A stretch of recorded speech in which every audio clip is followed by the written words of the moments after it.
Welcome to Champagne Football Lemonade Banter. This season is brought to you by the Lightweight Athletic Club. Whatever you're watching us on, please don't forget to like and subscribe. Right, welcome back to the Champagne Football Show. Myself, Gary, Chico, and we've got Molchy and JD, or Jude, or JD Geezer, or...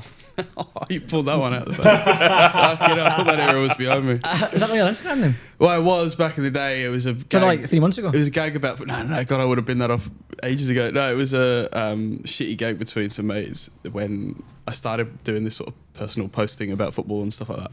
About 4 or 5 years ago. There's a photographer in Melbourne. I actually don't think I've told this story. It's a good way to start us off. There was a photographer in Melbourne, still is, Alex Jason. He's Melbourne City's photographer. And his Instagram is that football photographer. Because when you mention him in passing, it's like, oh, do you know that fucking football guy? That was us. I was that football fitness guy and he was that goalkeeping guy. Yeah, exactly. Yeah, So it was literally the same vibe. I was like, because the whole thing was, when I was working for Sydney FC, it was under this banner called JD. It was like the personality in front of camera. So it was like, oh, that JD geezer. And then it just ended up being this shitty it's not a bad name, was it? It was all right for the most part. But then when you... Why did you change it? You run it... Because I just fucking grew up, mate. I was like, we got to get past this. But no, it was fun while it lasted. That was a whole era. Okay. But what is it now? It's just Jude Dolan. Just Jude? That's shite. Back to the geezer. Back to the geezer. You see that I had my first email address? I was just going to say that. Must be some crackers. Yeah, it was taking the mick at hotmail.com. Taking the mick, was Brilliant. What was your first one? JD Geezer? Fuck. No, I actually used to go under a different surname when I was younger, so it's probably something to do with that. Oh no, my nickname was like YouTube channels and stuff around that surname. So there's probably a fucking few if I go back through the archive. What was yours? Well, I've got a built-in nickname. Like Molchy's always been it, right? Because the long last name, I think there were 7 Alexes in my class at school. Everyone went by their last name, and mine had to be shortened because no 6-year-old could get Molchanoff out. So that's basically the story behind that. What's your background, last name? Russian. Russian background? Yeah. You knew it. Exactly. Yeah. So granddad moved out here very shortly after one of the revolutions in Russia. So it was, ended up on a farm in Dural, and here we are. Yeah. Standard Russian behaviour. Yeah, exactly right. Exactly right. What was your first email address? Mine's just shite. Shite. That was it? Shite at hotmail. Yeah, It was like Gaz _Raf or something like that. Standard. There was nothing too dodgy. We'll get access to all these because there's probably people emailing them now just to stay distracted. Oh, mate, you can probably log into old emails. You have fucking so much nonsense, man. Absolutely not. Somebody get one of your fucking pals from Africa asked me for one of my telling me I've won the lottery. Just give me the last 3 digits, mate. Right, okay, we'll get stuck. We're a little bit behind because. Yeah, sorry, lads. Traffic. These social media guys, man. I know, unbelievable, man. You can't use your phone while you're fucking driving. So you got to do one or the other. Do you know what I mean? I'm a good law-abiding citizen. But well, before we get stuck in, we'll just get a quick shout out to Premiership experience. If you're in an academy or a private school going overseas tour, then get in touch with Chaz and I, and we'll create a bespoke tour for you. 4 to 5 star accommodation. You can create a personal package where you want to go anywhere in Europe, anywhere across the world, whether it be education, an elite experience with professional clubs in pretty much any country, and all flights taken care by Flight Centre. Pretty much a bespoke package, and if you want to get in touch, use a link in the description below. Chaz? Sounds good. It does sound good, aye. So we're going to go into the leagues. We'll go into NPL 1. We'll track straight on. We will start with Spirit versus Olympic. We'll start with Molchy because he commentated on the game. In fact, Hold on. No, we don't need to go. You're already doing it. It was a great game. Well, I was saying to Chaz off air, I was like, I've always had a sneaky suspicion about commentators. I'm like, what are they doing up in that scaffolding? And I thought, do you know what? I think they're watching pornos. And I thought, Molchy. Here we go. To the back post off the crossbar. And the Wallier keeps it alive. Keys! Here we go. Man, it's so bad, eh? I made sure I niced you as well. No, I know. I appreciate that. You'll notice it's not in the final highlights package because he didn't want it brought back up. So first time I've ever requested that from Jude. But it was interesting. So we were talking about before you come in that the Spirit Boys have got around it, which I'm glad to hear. Mate, it's logic. Which is good, right? Because I'm driving home from that game going, I fucked up that moment, right? Can you just actually explain? But why did you think? Why is that a fuck up? Because you want to be level, you want to be excited, but you want to be measured about it as well. You want to be, ingrained in the storytelling. And the fact that my voice goes at that moment. But can I put it onto you? Yeah. Martin Tyler, when Sergio Aguero scores that winner in the 85th minute, his fucking voice goes. Yeah, no, it's true. Point to be Do you know fair. what I think for like from a playing point of view, right? Hearing that emotion makes it so much It's better. raw, innit? Yeah. It's so much Yeah. better. Like, see, a fan, whatever it is, if you know that they are really involved in what's happening, 100%. it's class, man. As opposed to, with his first touch. Aye, calm down, mate. Doesn't sound too gas. As opposed to with his first touch. I just went one octave too high. So it's interesting. I worked with Simon Hill for a couple of years and was very fortunate to do that. He hates the Australia-Uruguay call in 2005 with Foz going off his mind after the Aloisi penalty. He goes, I felt after that broadcast we've bottled it, but obviously it's been taken up by the football community because of the passion, because of how invested both guys were. Like, Foz was obviously a cheerleader in the box, but Simon by that point was basically barracking for Australia in the shootout. Yeah. And from a professionalism standpoint, you're generally trying not to do that. So it's interesting, just as commentators, how we frame things. How If he was on the world versus how broadcast, it's how he was on the Aussie broadcast. You know yeah, what I mean? no, There's that's a level true. of- But yeah. there's still a level of Yeah. professionalism you want to be holding yourself to, Yeah, of and course. part of that is so you can tell the story in its entirety, right? As commentators, we're the first storytellers. We want to nail those moments so that people who don't have the background are aware of how significant the moment is. So me stuffing up the first touchline is like, well, that's actually a really good part of the story. It was literally, he'd been on for less than a minute, exactly. Harry. So, and that's a big moment in his career and his life. So you want to make sure that's reflected Spirits as well, accurately. man. It's really interesting though that you refer to it as storytelling. Yeah. Like that to me is like it's commentary of a game. Yeah. But do you know what? But to you, obviously, that's involved in it, it's like telling a story. 100%.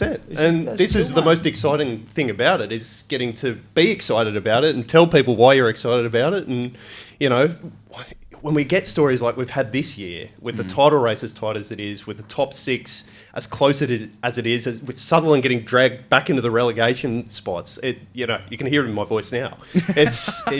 It is so exciting to go out every week and be part of it and just add that little bit to everyone's experience of this competition. I reckon as soon as you said your first words, your mum and dad went, fuck, it's going to be a commentator. You have got an absolute commentator's voice, man. Oh, mate, I say to everyone, I'll say it live here, he's one of the best in the league, 100%, man. Absolutely I top. mean, it's not a lot of competition. Not on the weekend.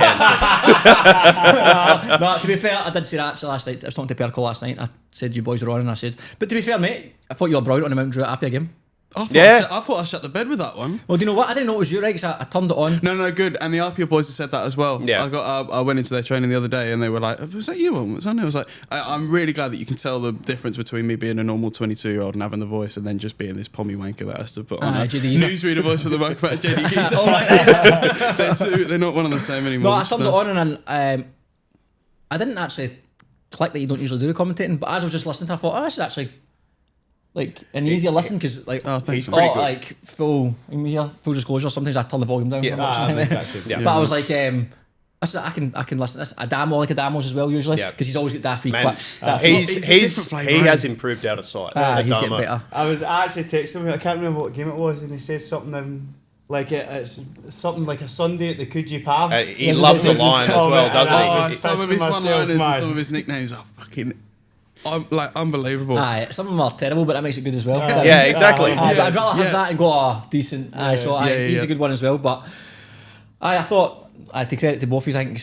makes it a bit an easier watch. Because again, sometimes it's hard to watch because the camera angle's not great because of where these are set up, just not by your own choice, or the sun's beating on the camera, or it's just a crap game. There's no fans. Aye. At least the commentating's decent, and you're getting some decent stats or something. It's like Yeah, no, I agree it's 100% better. I've got to shout out Will Constantinidis for that one actually, because the funny story with that the Druitt Appia game, I had no clue until about 11 o'clock the night before. I think we had a match of the round the night before, wasn't it? Were we at Spirit Marconi? Was that the night before? Yeah, you might be right. Yeah. And get a call from Stav. So because of what's, I love this league so much, man. With what's happened at Poppendetta with the lights not coming on, so Will's done the first 15 minutes or what, but he's already scheduled. He's on an NPL women's game on Sunday afternoon. So when they say, right, we're gonna have to bin this off Saturday night, reschedule it, come back 3 o'clock tomorrow, Will's gone, I can't fucking be in 2 places at once. So Stav's obviously gone, like, mate, I need you. So Will sent me notes about Mount Druitt, and I obviously know in the APIA boys as I do. Luckily, was able to pull it together. But with next to no prep, it was a funny one, and one I remember it was good. So that makes it more important when I appreciate that you enjoyed it. How did you go? Well? How do you go commentating in Appia? Because when I heard you commentate, I'm thinking, a bit of conflict of interest here, Judy boy. Well, yeah, and do you know what? Yeah, and to be honest, this probably gives me a good chance to say more than I've said this to people. I remember that I was working that round 7 Oz Cup preliminary game, Appia Marconi, and I was helping Alpia's socials that day. Like I've gone and dapped up like Tekka and all the boys from Flea and everyone Marconi, and then they've sort of seen the Appia logo and what I had to wear that day on my uniform, and then they've kind of like Antonio Conte, he's pulled back the handshake and gone, fucking hang on a second. But the same as I said to them that day, and I've repeated it since, I appreciate the fact that everyone trusts it. I wear that hat professionally on that day. I wear, whenever we're doing a game for New South Wales or anything. You're freelance, right? This is the industry also, we're in. You've got to have 4 different gigs to keep yourself afloat. Yeah. But no, I do favour my friends. No. I really appreciate everyone's trust in the fact that I can, they know that I'm going to wear that hat and be professional that day, and then that day I can wear that hat. It's tough to do, I suppose. Yeah, Are you boys, are you all mates outside of... We've actually had mutuals for young. Well, so it's interesting. Yeah, so we're from the same part of Sydney, but it's interesting. The commentators, particularly, you don't see each other because you're always in different places. So we talk about it. I know Adama, but I maybe see him 2-3 times a year. I only see him at functions and Nick Kunyak, who I'm very good friends with. I don't think I can't remember the last time I've seen him, and I do a podcast with him every week. So it's just one of those things. I see Jude and Joe Kay more than any of the other commentators, I reckon, because we're doing different jobs when we get. But that's also on the job. That's not even externally as well. Do you know what I mean? Like I know we've been at a couple of parties and do's together otherwise, but that's just a pure coincidence. But then there is a group chat that goes around. We're trying to circulate information as best we can. Yeah. Well, no. So there are some. That's so funny. There are talkbacks that go into these chats, basically reviewing games, just to give you like a 3-4 minute rundown of what's happened, so everyone's across the story. Go back to the storylines. Exactly. So we're trying to help each other out as best we can. Well, commentator friends. Yeah, exactly. And on that note, you were at the Spirit game, Olympic game. What's your thoughts? I was so impressed with the way Spirit managed to get back up for that game, because they had 2 such emotional highs. Those are 2 massive games in their season, and the way that they played in those games, I was concerned because Olympic have found some form recently, and they were playing on a flat pitch rather than the dog track out at Belmore. So I was concerned, and they started that second half particularly right on top. I think Labby made just a couple of alterations that had them in a better position. And then Donachie hits the post. They could have gone up 2-1, but Perko's been so brilliant at just pulling the right rein this season. And I think the playing group have a lot of credit to take for that victory as well, because there's a good chance that you fall off in concentration after getting over those 2 big hurdles, and they didn't do it. The fact they went all the way to the 90 minutes, and how many late goals there have been at Christie Park the last 2 years? In this season, I think it was 5 or 6 out of 14 home games they scored in the last minute. Wow. Yeah. Wow. Do you know what? I loved the celebration. Oh, man, the celebration was brilliant. Yeah. Just in terms of, again, being involved in it's a team. Like, it was such a together celebration. That was, which was class. Like, it's the fastest I've seen you run in years, man. Honestly, that's what I was saying to the boys after. I've said this at the time in the podcast, on the bench, and subs will know this as well, our boys have been taken off. Watching a game is well harder emotionally than being involved in the game. If you're on the pitch, you can affect it. You just get caught up in the moment. But when you're watching it, it's so nervy. And that game was brutal to watch, because I don't know how you felt watching it at the top. Obviously, as a neutral, but it was like the second half. It was like the 90th minute the whole time. And the way Olympic set up, I was saying to Chaz is, so Cyrus up front with Tenquo, and we mentioned, we call him Cedric obviously in the podcast, but he's very good. Probably the most impressive number 9 I think so far, in terms of he's got very all round. Every defender come offside, he's a nightmare to play against, because he's good at on the ball with his feet, he drives at people, he's strong, he's a nuisance, he's pacey, and obviously Tenquo, same, off the shoulder, obviously just a nuisance. And then you get Jack Armisen and Seth Clark in behind them, who are both very good on the ball. Jack Armson's an absolute pest defensively. Then you've got fucking Ryan Flitz and Vakis out wide, who are speed machines. Fleck's individual dribbling brilliance. Their team is stacked. They're dangerous when they get it right. Hey? But the issue, or not an issue, what makes them so hard to play against is they just commit so many people forward, and there's just this huge gap between defence, because the defence doesn't really step up with them. No. So from an attacking standpoint, it's great because if you can win the ball in transition, you've got a 6-3-4 pretty much. But I was saying to Chaz when we were grabbing coffees there, is the often conversation I had with the boys like Mikey and Taki and Kubu couldn't have a conversation with me, obviously. It was, there was just almost too many options. It was 6-3-4, 6-3-4. You're thinking, what's happening here? Like, there's nobody chasing me back here. There's loads of options. But then when they win the ball back, they've got 6 guys standing up front. Yeah. And often Gibbo in goals was just punting the ball. It was a windy night, remember? Punt the ball as high as you can. And as soon as that ball bounced, they've got 6-7 lads piling forward. Cedric, who's a nightmare to try and win a header off of, pinning people, flicking it on. It became this just pandemonium. Yeah. So then the referees weren't great. They let the game get away from them a little bit. So again, Spirit were pretty emotional. That's probably the one downside we had, especially in that 50-minute window where Mulchy said they started off bright. As soon as they got that goal, because I didn't think Olympic had a lot of chances. The first 15 minutes, Armisen nearly caught Chris off his line with a tidy free kick. They had a 2 or 3 set pieces, but nothing they cut us open with. But then the second half, as soon as they got that goal, you could tell, I wouldn't say we got panicky, but we got emotional. Like we started getting caught up in shit we wouldn't usually get caught up in. Yeah. And it was that moment of, to your point of, we've had 2 big games, put ourselves in a great position, and it was almost like the players are thinking, not saying they were, but it felt like, are we going to fall at the first third though here? After getting ourselves in this position, we're going to draw straight away. So I think that built, obviously, as the game went on. We had some chances, and they had a few half chances as well, but I think we looked like the most likely team to score, but it wasn't a ton in it. It was a very much open game. So when that ball went in, it was more like relief of like, fuck, we've done it again. Because the other 2 games are different. The Rockdale game was chaos. The Marconi game was a bit of a different game, a bit of a chess match to start, and we got those goals, some great goals. And this game was just frantic. And Olympic were playing for finals as well, do you know what I mean? So there's a lot to play for. They're not fully out of that. No, they're 6. They're 6 as they sit here right now. Yeah. So they're well amongst it. So when the ball went in, just pure relief. Amazing for Harry, obviously, but as a collective, I think it was good because they're the sort of games when you see teams, if you're watching Premier League or whatever, Liverpool, don't you go? Well, that's exactly right. So it's I know it's a bit of a cliche, but you do think to yourself, we need to be doing that. If we're going to win a league, we need to be doing this because you're not going to win every game comfortably. You're going to drop points, but in Rockdale done it very much at the start of this year. But that's also credit to you, the fact that you're able to graft out a result like this.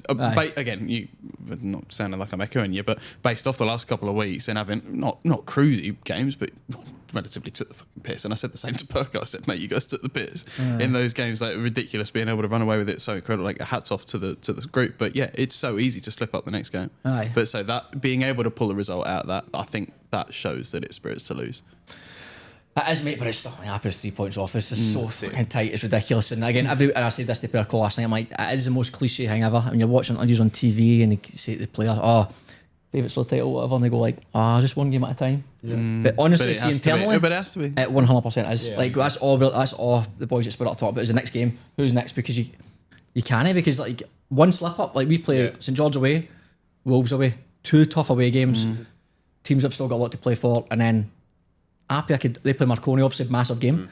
But before you know it, you could be sitting third again. That's right. It can turn in the blink of an eye. I feel like that's what happened so quickly with Marconi and Rockdale. We started the podcast after Rockdale had beaten Marconi and went, okay, it's theirs now, and now they're not even close. And so everything you've just said makes my question to you here, Gaz, a little bit irreverent, but you probably have locked up that Australian Championship spot now. It's going to be very, very difficult for Rockdale to get it back. I'm not going to say. I can't have the fucking. It's going to be very difficult.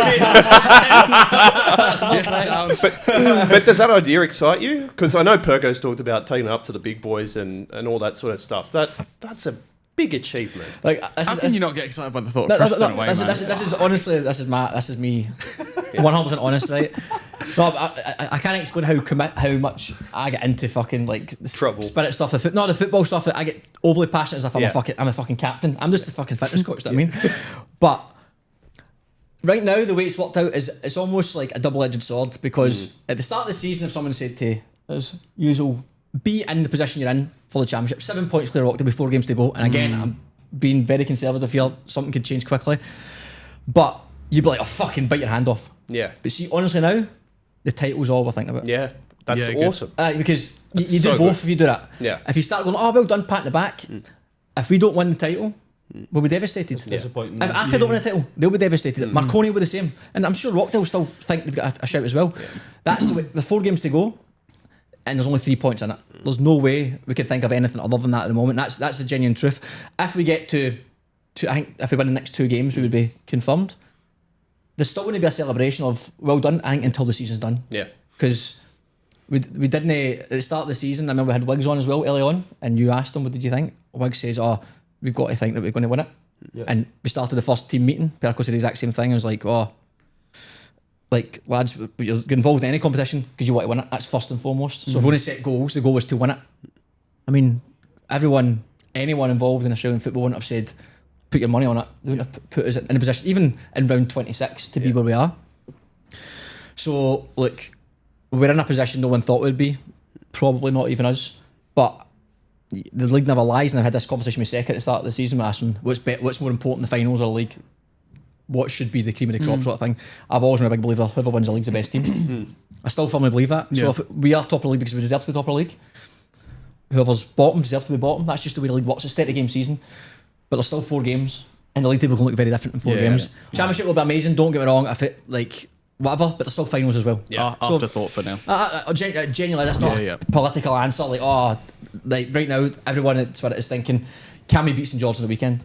Because you take your eye off the ball for a second, and you're that team. Remember that time Spirit nearly won the league? Yeah. No one cares. Yeah. No one cares. 100%. Crap. But overall, if you go back to Olympic, very tight. And I said this to Chaz at the coffee shop again there. I still think they're the best team to play against. Hardest team to play against. They're brutal to play against. Every team, if you go through our team number 1, ex-A-League or ex-Appia, all right good players, and a very difficult system to play against, a bit chaotic. And I think with just a bit more consistency, they could be very, very, very good. We've been asking all year, how do you get consistency out of that team because of the change of location they've had, because of the injuries they've had. But I couldn't agree more. When they're in full flow, they're as talented as any team in the competition. Well, they battered Marconi. They battered us 4-0 at Belmore. That's right. I can't remember their scores against Appia. What was the score with Appia? I think they might have 1-0 loss at Lambert. Sega scored that day, and then away's still to come. Away's last day. Of the season. That'll be a tough game. That's a tough game. Yeah. And they've sort of played Rockdale, I think, as well. Yes, Yeah, still got to that was play last night as Rockdale, well, and wasn't they actually beat Rockdale. Yeah. I had a stat that I didn't end up using on the weekend, but their record against teams on top of the table over the last 2 years is they know when to turn it on. astounding. I think they've only lost 1 game, so of 4 or 5 they played. So. Congratulations to you. Yeah, I was gonna say, to Spirit again. Now, not at Christie on Saturday. They're tough. I'm telling you, if they get things sorted, they'll be very tough. They'll do all right. I think they're the best team to be in that top 6. So personally, I don't want to be in that top 6 because you can end up playing against them. They need a good championship campaign as well. If that's They what should, mate. Like I said, on paper, they've got a stacked team. Yeah, exactly. They should be doing better. There's no excuse. Get it right for them. Almost every person in that starting lineup would be involved in an Appia, Marconi, us, Rockdale. So there's no reason why they shouldn't be doing better. Yeah. Hey, what's next? Class. Appia Manley. Presley Ortiz scored. Jack Stewart providing again. Jack Stewart getting all the credit on the comms. I think it still went down as is. But did it? Prez actually comes up to me at full time. He's like, mate, you got to make sure that I go down as To be fair, so he get a touch on it. Yeah. Oh, Get on 100%. it. The angle's a bit deceiving, to be fair. I'll give credit, and it's a good ball in from Stewie, as you'd expect. But He's flying Jack Stewart. yeah. But they both are, which is good. And when they're both firing on all cylinders, Appia, look, realistically, that squad is. That's why I've got such confidence going into the rest of 2025. Not just this Avondale game next week for those boys, but it's such a good squad when they get it right as well. They really, really, really do turn it on. And there was a moment after they scored, a passage of football that Levi K makes a save onto the bar. The football was Isn't he having a good Yeah, year? man. Just Sexy, quietly. would you say? I Chaz. literally wrote in here, some sexy football from Appia. Yeah, he loves that saying. We actually need to do a merch line. That's one of the things I got to work on with Appia, just sexy football shirts. I think we said this when they came in. Get arseless chaps. Just put Honestly, do you know what? I'll let Frankie's mind go and be as creative as ever. But I can imagine if you had arseless chaps, Frank would put them on 100%. was it Billy McCullough? Need to get him in the. He'd done as well, creator 100%. Yeah.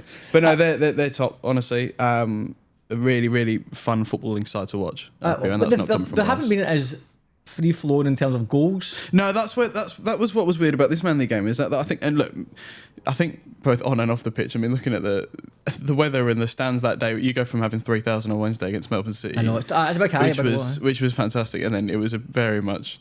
You get to land, but there was probably 200 people there, and everyone was like, because realistically, not pissing rain. Not even the boys would have wanted to come out in that weather. So I literally said, I felt like putting a big thing on the grandstand that just said, you know what, fair enough, everyone. But yeah, it was a bit of a come down. So maybe it was again, it's a deep season for them as well. Preservation of the bodies is probably what's starting to come into play now. If you think August still having so much to fight for, but there's you know, it's a deep squad as well, which is the good part that works in their favour as well in terms of, you know, these games like I think Canby actually started off the bench, and I know Flotman got a good amount of minutes as well and stuff like that. So you think about the rotation that now they're able to afford themselves going into this deep run of the season and still be confident to be able to put in a good show.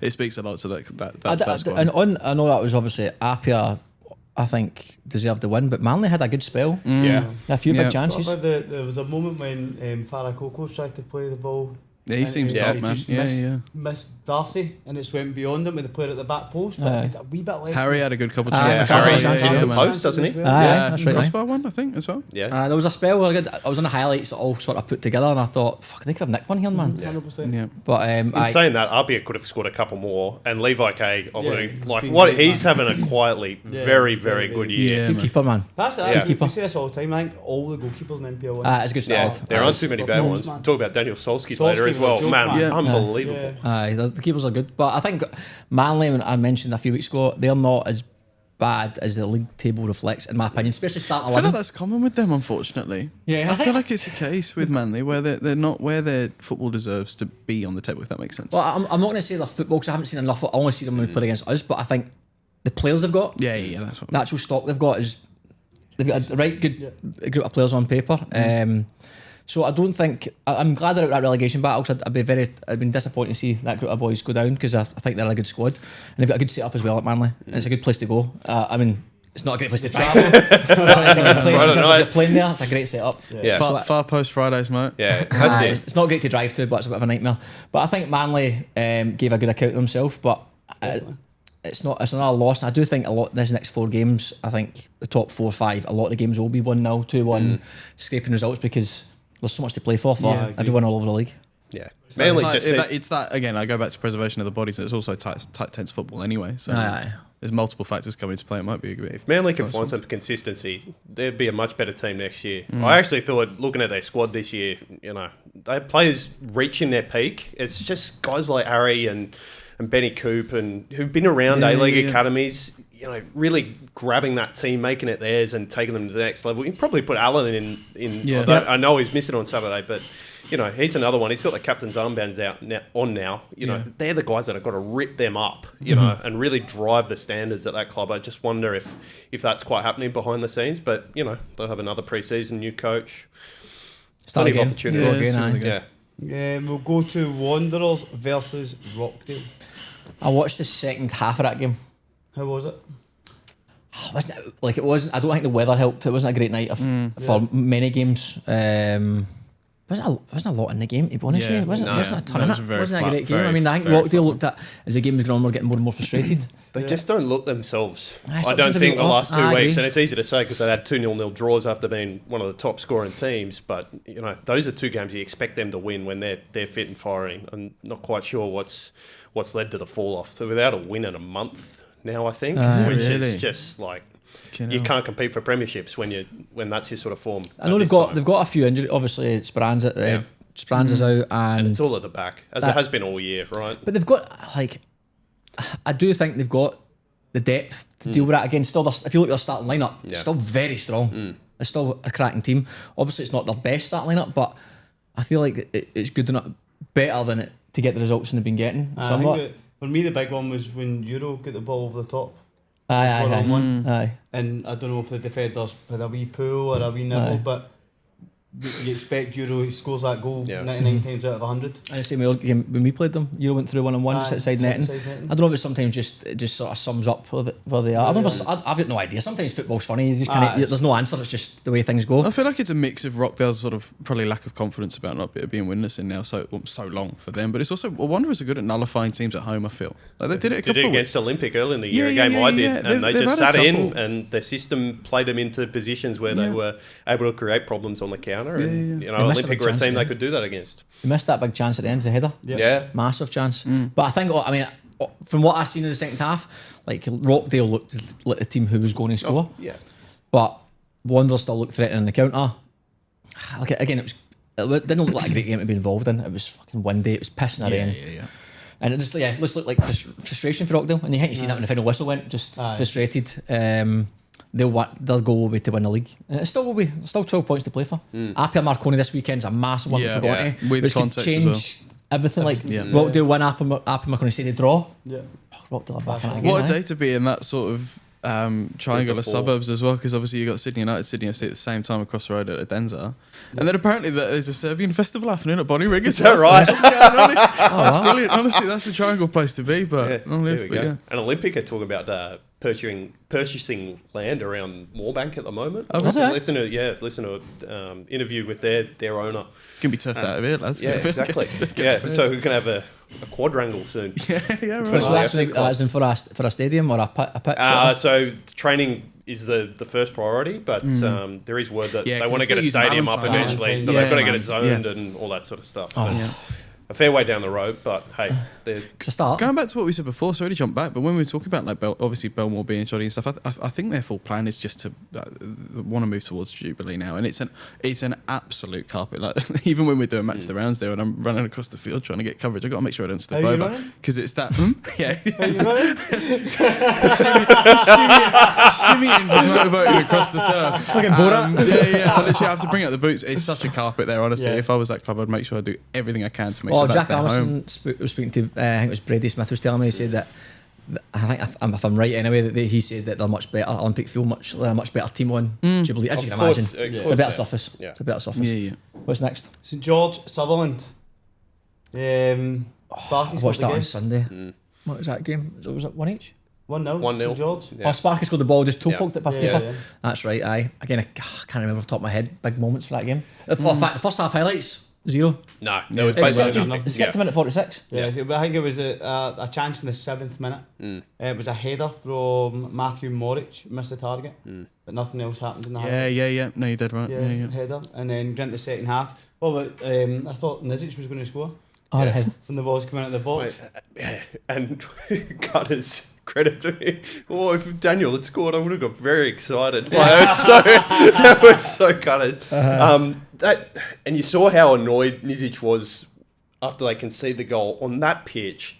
It is unforgivable to be that high up to let a ball in behind beat you. I know, mate. Like Sutherland in that relegation race, and you just see a moment like that, and you just go, oh. For the club that I know, right, their club off the pitch is in such an amazing. Like it's so cool to see the project there. Like I mean, Trent McLennan started this week. It's no recent news. Seymour's been open for half the season now. It's a fucking incredible place to watch your footy. But they've got to get it right on the pitch next season as well. That's got to be where the money goes now. The question is though. I think it's a very big, real question now as well. Will they be playing the football next season though? Like they've put themselves. Unfortunately, it's in the conversation. Very close to that. So you've got 3 teams on. And we'll get on to Mount Druitt. Mount Druitt are starting to get a wee bit of a team that can maybe pick a few points up. Isaac Rollison turned them around, man. Yeah, Coming in there and just setting them up. They're disciplined. They've got a plan. It looks so much better. From the highlights, I think they should have beat Blacktown. Well, if you Chances wise. Yeah, do you know what? But that's the last 3 games, but since Ben's been in charge, I know you can get that. You might get a wee honeymoon effect for a new coach. Always happens. But if you look at that bottom 3. They look like the team that's most likely to pick up a point. Even against Appia, like it was deserved to win Appia, but they were in the game against obviously a top Appia side. Blacktown obviously, then they played beat Olympic. Like it's a tougher of fixtures. They picked up 4 points out of 9, whereas Sutherland just I don't know where we're going to get any points from. Actually, to me that's the issue. The issue is that, as you say, Mount Druitt are picking up points. Yeah. Western Sydney Wanderers, there's a points here and there. Central Coast the same, but Sutherland don't. They're going to have their tails up, and now Sutherland are going to be. Well, they can't find the back of the net. Yeah. Like we talked about this with Mount Druitt middle of the year. You couldn't see where the results were coming from. One, because they were throwing away goals and getting beat 5-0. But two, because they couldn't score. And Sutherland had this ridiculous run in the middle of the year where they didn't score for like 6 weeks. That's right, aye. And now they're coming through another bit of the season where they've done that. They've let Aurora Tifa go. I don't know what's happening with Brendan Gann. Like, What's happened to Brendan Gann? you tell me. If anyone wants to reach out, let us know. He started against us, and I was like, I didn't know who he was. And I'm like, this guy looks apart. Yeah. He was quiet the second half, but then I think I watched the highlights the next week and he wasn't there. Yeah, I don't know what's happened there No either. idea. I only research the teams that I'm calling, and then I get, oh shit, this has happened over the last 6 weeks. Yeah. Well, be interesting. That's definitely one result I'll look at every week of Sutherland because it'll be, if they do happen to be right to the death, it's going to be very interesting. And this is where you can tell that I'm not biased to one team or the other, because I want all of those. I can't think of who out of that. Like, I'm like, yeah, do you know what? You probably deserve to be playing League One men's football next year. Yeah, like, it's always a hard question. You go like, who should get relegated? You never really want to say that, but no, yeah. I think over the course of the full season to this point, like Mount Druitt are the team that was always in my head. Like they've not really. Well, they weren't adding anything, right? No, they weren't adding anything to the league. But if they can pull it around, like fair play, like I said at the start, the conversation like, talking about Spirit was like where you finish is where you deserve to finish. 100%. There's no two ways about it. It's a 30 round season, so Druitt we'll host see. Spirit last game of the season. If it's not wrapped up by then, that's a spicy one. That I'll be tasted that. Title of relegation. Because then you've got Sutherland to play Mount Druitt the second last week. Correct. Yep. Aye, and so I think Sutherland have Oh, got wow, that's one of the huge. top That's got to four be as our well. match of the round, surely. Do they? I think Sutherland got one of the top four. On the final day, No, in the last 4 games of the season, I think they play I don't know if they play Appia, Marconi or Rockdale. they've got Marconi final day because Okay. that's the game Maybe that then. down to do. Yeah. Yeah, so that'd be Sutherland's got a hard run. I'm pretty sure they have. Yeah, they do. We'll jump on to City United versus St George, finish 1 each. What about siren saves from Vasilitsa's header? About Yeah. Cracker. So that save of the seat, like there's been a couple this year that have just been outstanding. Like even Gibson made one in the Spirit game that was Off a Kubo. leathered Did you to see him, that? The Kubo shot? leathered towards He his said brilliant after the save. game to I think he was talking to Becker Physio and said like he didn't even know he saved it basically. Was it Just like stood up and didn't realise what just happened. unreal save? It was like a But great ball for Geordie, hit sweet as anything. And I think he was a wee bit fortunate. He was just in the right place. Yeah, of course. Like anywhere else, that's flying in. But great Absolutely. save. The keepers are great in this. And they're NPL, good. they're very good. Yelchan had a big chance to go 1-0 up just after the header. Mate, you seen the frustration thing? It was maybe Bay or Aye, it Casella. It was was like, you kidding me Aye, on, it mate? was Bay. Massive chance. And then they did go in front. Was it a shot or a cross from Bay? What did they scored from? the goal, Yeah. Go, I shot. think it was. I thought it was think crossing it. As if you're trying to take the We've piss. tried to take the piss Oh out yeah, I of it. didn't actually know. So I was trying to think what the goal looked like, but I was thinking, no, it was definitely a shot. Nah, it's, I'm trying to think took of a it. deflection on its way in and beat Jevic to the near post. With No. this weekend, actually, for Sydney United, so what's the crack? Because obviously they've got Sydney FC on Sunday. Yeah. Do they have a game this weekend? Oh, was that? Oh, I think it's obviously haven't got rescheduled up. for Wednesday. 2 weeks. So who did they for have the- this weekend? Who were they meant to have? So that means they may play. Will they play Olympic before they Oh, play it's that game? It's Blacktown. Yeah, right. And that'll Yeah. have to, and that'll have to be a midweek I'll reschedule. double check that, but I'm pretty sure it's Blacktown. I just wonder though if we'll get on to Sydney United in a second, unless you're checking something, Chaz. But I I'm was going to just say, checking that, yeah. I just wonder. He's just checking he's right about the St George goal. Has it really bugged me off there? I just wonder if how much of an influence this cup run is going to impact the top 6 finishes. Chances, because there's now I think maybe a month ago you're looking at Olympic United, but now St George is in there, Wolves are in there. Because Yeah. Wolves have put what a 5-game run together. Wolves look good. I know we'll get onto it. They look they have. good, man. They've got Blacktown on the 13th. Yeah. That's Sydney United. Yeah, and then they play Mount Druitt that weekend Right, okay. on the Saturday. So they go Wednesday, Saturday. So that midweek game, I think Marconi play Central Coast, Tigers play Bonnyrigg, Tiger play Bonnyrigg next Tuesday, aye. and Sydney United Sydney play. United play Blacktown. Okay, a few games on that week. Yeah. And then so Sydney United don't play. Oh, Sydney United play Olympic on the 24th. Aye, That's a while away. Second last game of the last season. game of the season. Say a while away, but that'll be there like that. Yeah, And I this know, month sorry. is going to fly. It's going to be Premiership time before we know it. But then Gabriel Teal. Yeah. Yeah. Oh, well done, me man. 16-year-old man. Finished as well, man. Cracker, we man. Yeah, And yeah, then yeah. what happened 30 seconds before it? I know. Poons ran the full length of the pitch. I know. yeah. Finished. Did he panic? Don't know, mate. Sometimes it happens and you go that. You got far and you. He's just cut inside Vasilitsa and he doesn't move, and then he's Or is that just his legs going? Well, I I- never I- ran that much even when I was playing at a half decent level. Did Poon start? No, actually. I don't think he started because it was, I think it was Yulchan, Casella and Bay. And Bay Yeah. was How old's he now? Is he 19, 20? I think he's just turned 20 this year. They're going forward. They get the They're angle. very He's quick, dangerous. man. St George are dangerous going forward. They've got the boys you just mentioned, but a lot comes through Bay and Casella. Aye. But I look at a good point for St George, maybe pre-match, but I think the way the game went, A bit a frustrated. bit frustrated the way Tills conceded the goal so late. And I think this weekend, depending on how results go, they're going to need to beat us this weekend to be in finals. I think Yeah. to have it, to keep the conversation in the changing room, because it's just too competitive. There's too many teams. Aye, no, I agree. There's far It's too not many like teams they've in there. even been inherently bad for a consistent run of form since No, George, St you know what I George's mean? a They're good team, such a man. top, like, remember the first sort of 10, 15 rounds as well, they were brilliant as well. It's just, like you say, the competition's just mental at the moment, which is why we love it, but when you're involved, for a team like them, they'll be kicking themselves that it's gotten like Well, that. similar to Belmore with Olympic, St George are a ball-playing team, and their park has just been cut up. Barton Park's just cut up so quickly, so easily, and it's Yeah, So that's I know you talked about it with Adama a few weeks ago, me making the comment about the pitch, and it was me, filling a bit, but I have had word that the pitch next door looks spectacular, but they've planted the wrong grass blend or something on Barton Park. You think it's a new facility, right? Yeah. So they It's just stuffed what up the grass local they council, the planted. Bayside Council. Yeah, they stuffed up the grass they planted, so that should be corrected for next year, but it hasn't helped them this year whatsoever. Oh has no, it? it's definitely. How can you do that? Like, let's be honest, right? It's your job It's councils, man. Come on, man. You've got a Right, job. Rocky. Right? I'm opening this new centre. We need it's this not my grass pitch to be this, no problem. Then you put the wrong What stuff on the box ground, man. did you get the seats from? The blue one? Oh, you're joking. I told you the red one. Yeah. Fuck it. This comes back to clubs owning their own facilities, though, right? You go down to Marconi, that is a carpet every time you go there. Adenza was pretty good. Well, when Marconi it was actually, grass they had a pitch. rugby, because we went there for a little photo shoot the other day, and they had a. Was that so? I walk into Marconi, I saw rugby posts up. Oh, really? This stuff. I was like, what the fuck's going on here? So apparently there's like a community day or something. There's a local I rugby think league Dom club or Costanza was something. in shooting practice. No, apparently they were. They said in training the night before, and they were just fucking flying. Like they were all on that road in Bosley, just behind the stadium. But no, yeah, like it. Even to have had rugby on it, and it still looks sound. Do you know what I mean? And Well, I wouldn't say it was great when we played on it there. It was a bit bobbly, and I think it played into that. We spoke about it last week. I didn't think it was great, but for this, I think I mentioned it at that time of the season. Aye. Much better than every other. Yeah, park. well, glad. Much better. if anyone can find imagery of that Marconi with rugby posts up, it was one of those weird fever dream moments. It's the last thing you'd expect. Walking into the Palace and you see footy posts. I thought we were safe from this shit. On to Wolves. They beat Sydney FC 2-0. Don't think they've lost since Lockie Scott started. No, it's not. It's 1-0 that one. Oh, it was Just 1-0, because you're of- right, yeah, sorry. yeah. Had some big chances, man. Like Yeah, he did. Olsen running the keeper. Probably should have passed it. Definitely should have passed it.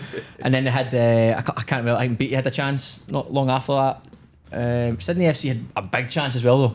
Massive chance, like 5-6 yards out. Yeah. Yep. Is that McAllister? McAllister Yeah. went round the Joe tail Wilson as well. scored Was it was a tight angle though, right? No. No, that is another chance. I'm That- talking about. I think that's the one I'm thinking Lacey of. squared it across the touchline. It was right in front of the goalkeeper, 6 yards out. And I think Keeper save, double saved it. save. Yeah, Aye, double good save. save. That's right. Yeah, That's the one. saved the first one with his Vasolski. foot and got him, put it over the bar the second one. But it looked like Wolves deserved to win. They had plenty of definitely. chances. They look Yeah. good, man. Yeah, like Yeah, it- they had a bloody good crowd there as well. Hats off. Did they? Despite the conditions, I overheard someone from the Wolves say they had upwards of 2,000 there. Really? Genuinely. And do you know what? When you look at, because I was obviously there on pitch too, and there's like all the video footage you can see. They kind of most of the fans went into that top tier. And if you think about it, it's a 20-something thousand seats, Yeah. right? So if you sort of equate, I was kind of doing the shitty maths in my head. Try and to going, count it, but Yeah, people get to the toilet. SMFC must That's have it, yeah, your that's crowd. exactly what I was that's thinking the of, one. If you know, you know. No, I was trying to just see, like, it was like, does that sound right enough to be proportionate enough to the amount of people that are there? I was like, do you know what? It actually makes sense. Right. But that club, like, I think they were, because they had like members of the FA there for talking about the championship and stuff in the corporate rooms and stuff like that. So they're really gearing themselves up for the end of the But year, who's which going is to really who's going to the exciting. gaffer? For them. Well, that's the thing. Well, you'd stay with Julio with the Julio at the moment. The way Yeah. he's doing it, the players seem to like him. Yeah. Big day for Bunal. 6 unbeaten. Gets Yeah. a goal and then gets Gets sent. it. That Oh, was- yeah. that red card was I thought it was rougher. really harsh. I was It going to was say rough. that. I thought it was the defender The was next to defender's him. right there. It's the one where he's just put his arm on top of the shoulder and down Aye. goes the striker like a sack of Yeah, sparks. but I just thought it was harsh because of how close the next Aye. defender was. I think it was a foul, but I just think there's two defenders. I agree. I actually wrote here harsh with a question mark because I thought it was harsh. That didn't impact the match, but Wolves are. So Aye. Is it Wolves or Olympic at 6th? Yeah, so 'Cause that's what actually, I I think you're right. they went Wolves into have jumped them. 6th. Yeah. Yeah, I think Wolves are Yeah. 6th. I'm not sure the remaining fixtures, but like the top It's the 6. kind of thing I Yeah, was there sitting you there go. because it was matched around and I was Everything's obviously to play everything for. changes. Definitely. top spot, championship Yeah. spot, top 6, Yeah. and the relegation battle. So Wolves sitting 38, Olympic with the points deduction 36 behind Sydney United, Yeah, what's that sounds Sydney about right. United on? 37, 37. and then you're down to St George City 35, and Sydney FC and St George should probably It's have it. tight. Yeah, it's Yeah. very Who's tight, tight? man. Last game is Mount Druitt. Watched the highlights of that last night actually. As I said, I thought that based on the highlights, that they had better chances than back They had then. him out of the pump, man. They couldn't. I don't know, man. Like the big moment for me was Mitch Mallia's chance. That's a good save in this game. It's good to say, but I thought Mitch gambled on Nissi going early and just tried to tuck it in. If he just hits that as Mitch does, he buries it and the game's dead. I can't see him coming back. I thought that was a massive moment, but fair play to Mount Druitt. Because then Waratifi goes through as well. Yeah. In the 93rd minute or something like that. Yeah, But you're right. A minute later, Mount Druitt score. It was a bizarre goal to lose as well. Just one guy Ball- slices aye. across. It was quite low and he's just get the, I think it was Flick Stanich shot. Flood, he's Yeah. got a wee toe on the ball round the tip there. I love the celebrations as well though. Aye. Brilliant. I just love that. I know. I love It's that. the best. Who was the staff member from Druitt that ran? Who was first? Someone told me his name the other day, but it was someone like a kid He's man. going or something towards like the that. camera, wasn't it the was assistant fantastic. coach. No, it was yeah, good. yeah. He just likes it, and you can see the he's going, come on, and stuff like that. And I don't 100%, see mate. that enough, right? Yeah, I Yeah. agree. 100%, mate. Everyone puts so much time and effort into it. Every single person involved in the club puts so much time and effort into it, and that's what you celebrate, man. Yeah, yeah, yeah. You need to take it to the gym and you get battered. So No, if you can't 100%. celebrate when you win, then what chance you got? Yeah. But I think it's the positive is, as you say, they put themselves back in contention to be 100%. seriously considered. Like we say, it's going to be harsh on whoever does go down. Have to be your honest. calls right now, lads? Who's the bottom two? Oh, I don't want to do this. Like I was just saying before, I don't want to see any of them actually hit the pit. I'm just bottom two. You don't say like relegated. Who's I bottom think two? Sutherland No, are going to but- drop in. I think Sutherland will be playing the playoff, which Cheeky. you know So you could be say, interesting. so you reckon Sutherland play the playoff, whether they escape that or not is its own kettle of fish yeah, in the actual game. I would but be interested. They can pick up enough points, and But mate, I think the Mariners are going to be undone by the rain, literally. So what happens with the win? As they have to play So, home games. so moving games to Marconi, I think they've already moving That's to another move the game reschedule. this weekend Yeah, as well. because they might play Rockdale. And They've it's Plume such, does a, bugger it's them. such from an Sunday advantage. to Saturday to try and get it to go ahead, and then I think it'll still be off. Yeah. It's a bit of I think it's a bit shit for because Plume Park is one of the hardest places to go for a team, and like 6 of their fixtures or 7 fixtures get moved to double home games. And it's going to cost. I think that's what's going to cost them at the end of the day, because up there they have been so difficult to beat. 100%. So it's a tough one. But what do you do? The pitch is. That's down to the Mariners, right? They've got to sort that relationship out with Central Coast Football. Yeah, yeah, and make sure that they've got a ground to play on Same as every Barton, week. it's a council issue, or, really, or isn't it? build it, and that's not going to happen with their current ownership position. So difficult for them. I feel for the players and for the coaching staff, because they really have lifted a lot. They looked like they were going to go down automatically early, weren't putting themselves in games. They managed to right that ship. So credit to all the players and the staff, but I think they've been let down a little bit by the community up there as much as anything. Who gets 6th place?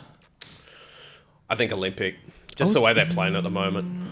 And what you've just dodged the relegation Yeah, conversation. Bring it back, man. No, look, I think it probably will be. I'm glad that you threw Mariners in there, because it kind of takes the sting off of having to say Mount Druitt. Do you know what I mean? Because I feel like, there could be a fairy tale last few rounds, but maybe they are already destined to that Be a fate. great escape if they get out. I know. Well, that's. I think they're going to be able to. You've just summed it up in the singular sentence. It would be a great escape. So who's Central Coast?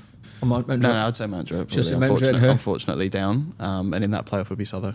Okay, and who gets 6th place?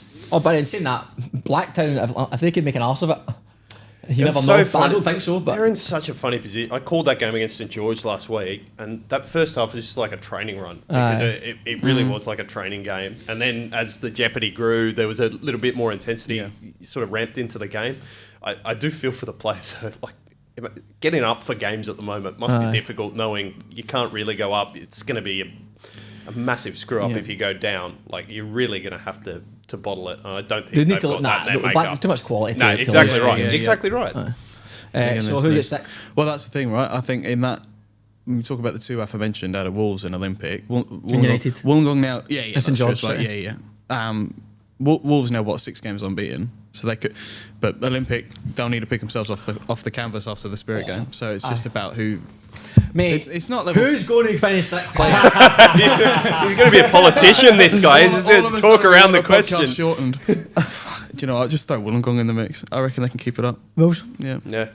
You going for Wolves? I'm Olympic. move on to the No, next I still think Olympic. I think they're going to get at least 9 points these final 4 games. Yeah. That'll put them in a good spot. Class. Just before we go to NPL 2, we won't spend too long on this because obviously we're a bit behind, but breaking news for Appia. Yeah, man. Yeah, big one. By the time this comes out, it'll be big news. The club signed a deal with their major partner of 32 years they've been involved with the club, West Ashfield. So they'll enter the, I was going to say B League then, but FA officials have slapped me on the wrist. That's down in the past. The Championship, they'll enter the NST under the banner West APIA, which will be So good. they'll enter, so when they play in the Championship, their team's going to be It'll called, West APIA. And what about Yeah. NPL next year? No, I think that's still, that brand is still APIA Leichhardt. Right, okay, so I it's think, a I think, different I team? think that's the plan. No. So it's just what they'll play under. Do you know what I mean? The Interesting. name that they'll So play under. there's But a look, it's all getting separate. I don't know if fine-tuned this still. is the same, but Sydney Olympic have set up a separate entity to basically protect themselves financially from any repercussions that could come from the Australian Championship Yep. and the risk they've taken out in terms of loans and stuff Interesting. like that. So I wonder That if might be APIA a is back set up end, like as the just an same. administrative thing, but in Yeah. terms of actually presenting themselves, the brand becomes for the NST West Tapia, which is a massive, credit to absolutely everyone on the board there, Matteo, Rick, Mario, and even Tony Rossini. He said on the night that they did the signing, he said he first walked into West Ashfield Leagues Club in '93 and just said, "Lads, can we have a sponsorship?" And they said, "You're fucking dreaming." And so to come this way, it's hats off to to his belief, whether you like him or not. He's a top bloke that's persevered in that front, and so it's obviously bear big fruit for Appia in the sense that the club's got that backing now, and it's great. Do you know what? It's great in terms of another big sort of company. I mean, obviously West Ashfield, Holman Barnes Group, West Tigers, their main thing, rugby league, to show that commitment to football. Again, on a continued sort of program is just another fantastic win for the game. Makes it a rugby league story as well, which brings it into sort of the broader Sydney sporting landscape a little bit as well. So it'll be interesting to see how it all plays out. It's a natural fit, and I think it shows as well that Appia are really taking this very seriously. Oh, Not to say the other clubs aren't, but that's right. I mean, that look, size of investment is a massive statement of intent. It's again, I'll credit those on the Appia board, and that's not again me just showing bias or anything like that. But genuinely, like they approached they approached myself and Briggsy, one of the Football New South Wales photographers, sort of end of last year, because they really wanted to professionalise their sort of communications and things ahead of the second div. And really wanted to make sure that they were run in a way that, they harness not just the Italian-Australian community as they've been known to love and adore and harness, but the inner West community, and just make a big play. Do you know what I mean? So it's a credit to the board once again, and I'll say thanks for them for sort of trusting, the sort of digital media age and wanting to make sure that was at the forefront of their plans to make sure they were approaching the Championship as a professional football club, which is what they want to be. I see it as rugby knows football's coming. And they're jumping on the bandwagon. 100%. They can't stop us. Do you know what's completely like? This is not the media professional. This is just the fan of football, right? The fact that obviously Stan and Nine and whatnot have signed the Premier League and stuff now, and it's kind of interesting. Like that's becoming a bit of a football friendship as well, which is cool to see. It's coming, mate. That's fine. Yeah. They know football's too big, You mate. had thoughts on that. Yeah, I hope it plays out that way. Yeah. I really do. Yeah. I want football to succeed more than anything in this country, but the business case, it's got a few years to stack up. Oh, yeah. There's a lot of stuff to get through. Yeah, 100%. A lot of shite to get through. Speaking of shite, let's keep talking. NPL Victoria. Yep.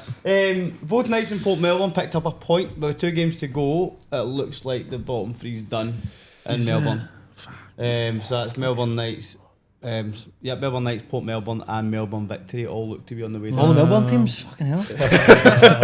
Shocker. Out the cup, out of the league. Yeah.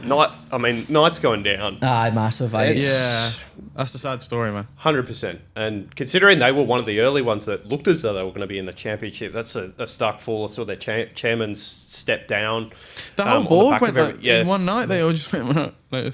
It's just tragedy. Yeah. What's happened to that club? Imagine Football, something man. like happened to Sydney United. It would just be devastating for the community out here. Football's unforgiving, man, if you don't get it right. Yeah, that's right. That's And true. obviously That's we're true. going to NPL 2 in a minute, looking at that Bonnie Rig as well. Is that kind of similar Yeah, position, man? yeah. But then you've got Melbourne Victory, they lost 4-1 to Dandenong Thunder. Oakley Cannons beat Altona Magic 1-0. South Melbourne drew one each with Green Gully. And Preston Lions beat St Albans Saints, and that secures their spot in the top 6. They won 3-0. Big game of the weekend. Oh, aye. Avondale, Big Heidelberg. game of the weekend that everyone at Appia was watching with close eyes, to tell you that. 103rd minute or something like that? 100. Yeah, 90 silly. plus 13. I've seen quite a lot of stuff on socials with the chance the game. Aye. Some crowd as well. Yeah.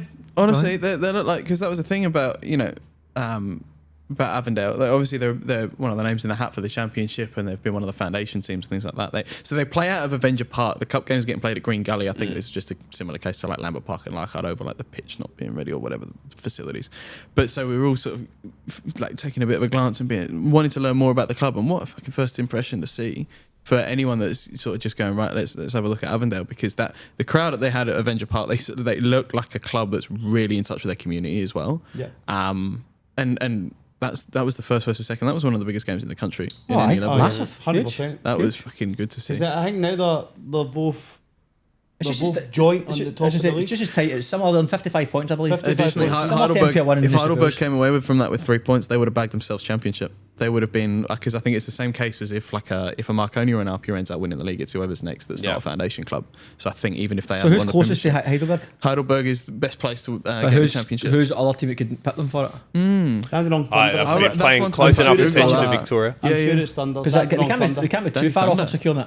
No, I think it's almost done. They Dandenong were Thunder honestly, are they were closest. literally with a 130th minute goal or what, they were a bee's dick away from literally Aye. being there, and then Avondale have just come up trumps, which was really good scenes. Yeah, so you've got Dandenong Thunder in third, but there's 2 games to go and they're 5 points clear. So Yeah, exactly. Yeah, championship yeah. looks So you'd exciting. kinda- There's only 2 games left in that league.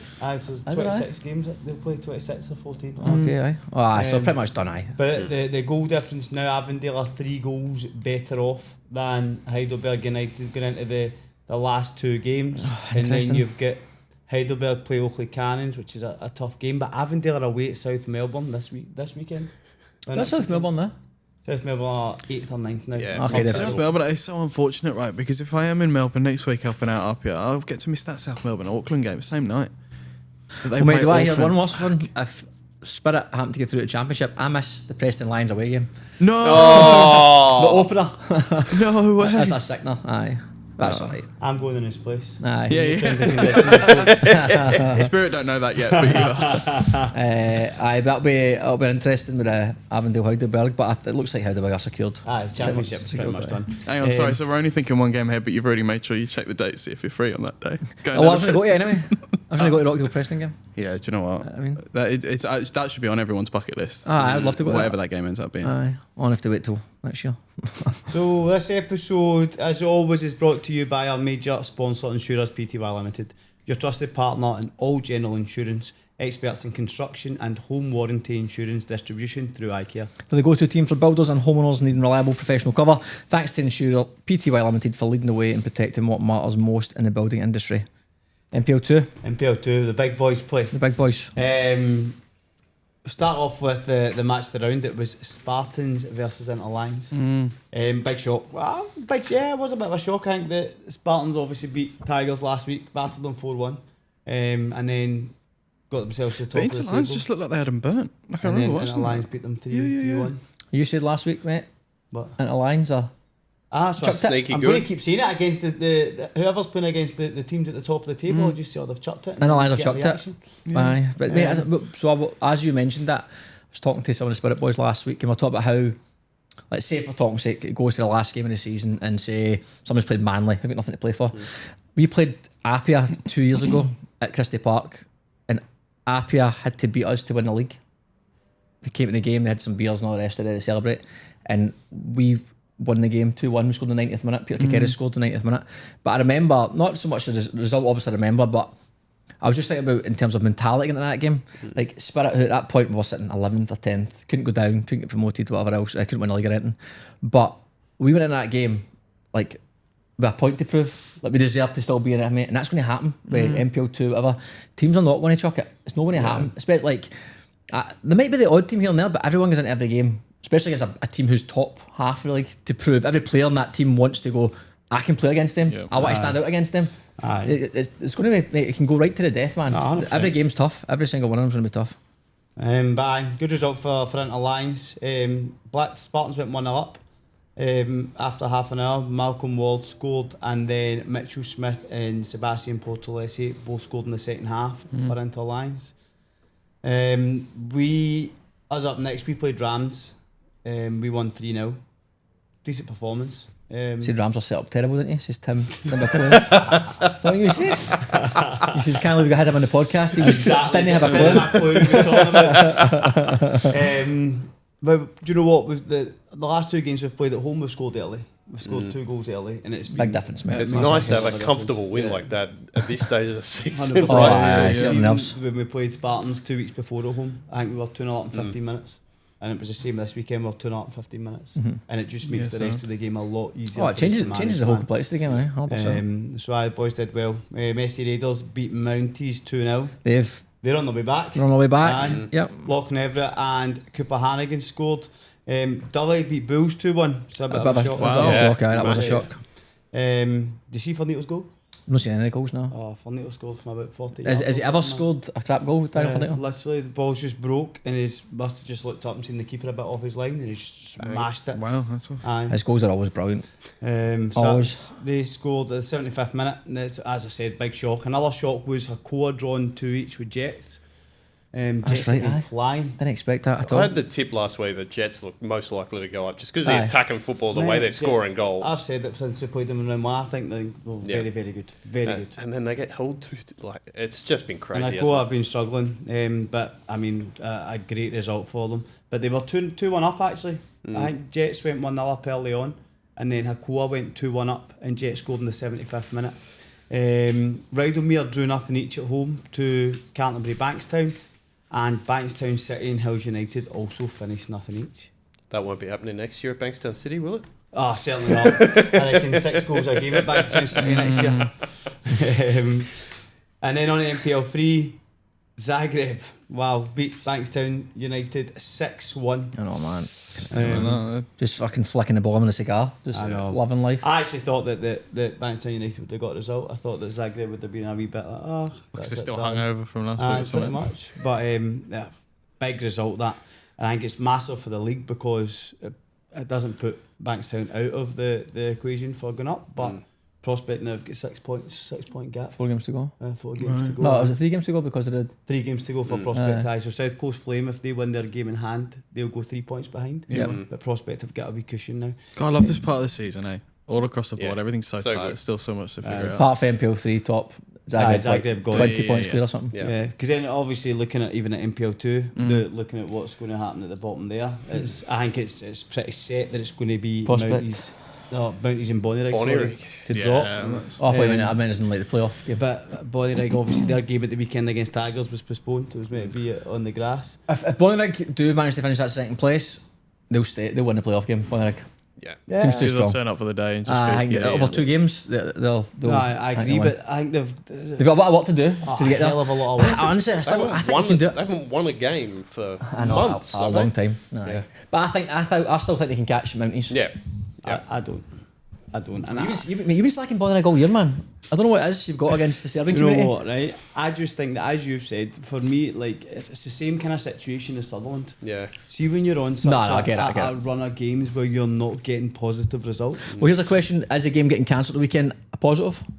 for Bonnyrigg, I'd say yes. That gives me a bit of a breather to rethink. Yeah. It gives a bit. Midweek game as well is always a bit tasty. Midweek game makes it difficult. Tigers, especially the travel from Tigers Yeah. going across to It's the Bonnyrigg on a longest trip in the Tuesday league. night. Yeah. It's the Like longest you trip. don't want to do it. Aye. Say it's a 7 o'clock kickoff or whatever. It may Tigers be. are gettable at the moment as well. Like since the cup run, Yeah. it's not quite been going all right, has I it? think that you'd be a madman to try and predict what Yeah. happens in that league. Like No, no, 100%. nothing. Yeah. Nothing. Like anyone who just tells you it's just an opinion. I'm even just though- talking rubbish. Yeah. Because That's Tigers. our jobs, isn't it? That's what this podcast is all about, mate. Let's talk a lot of nonsense. But I think Tigers, like, they're still the team to beat. I think them and they are the team who had been up there since the start. No.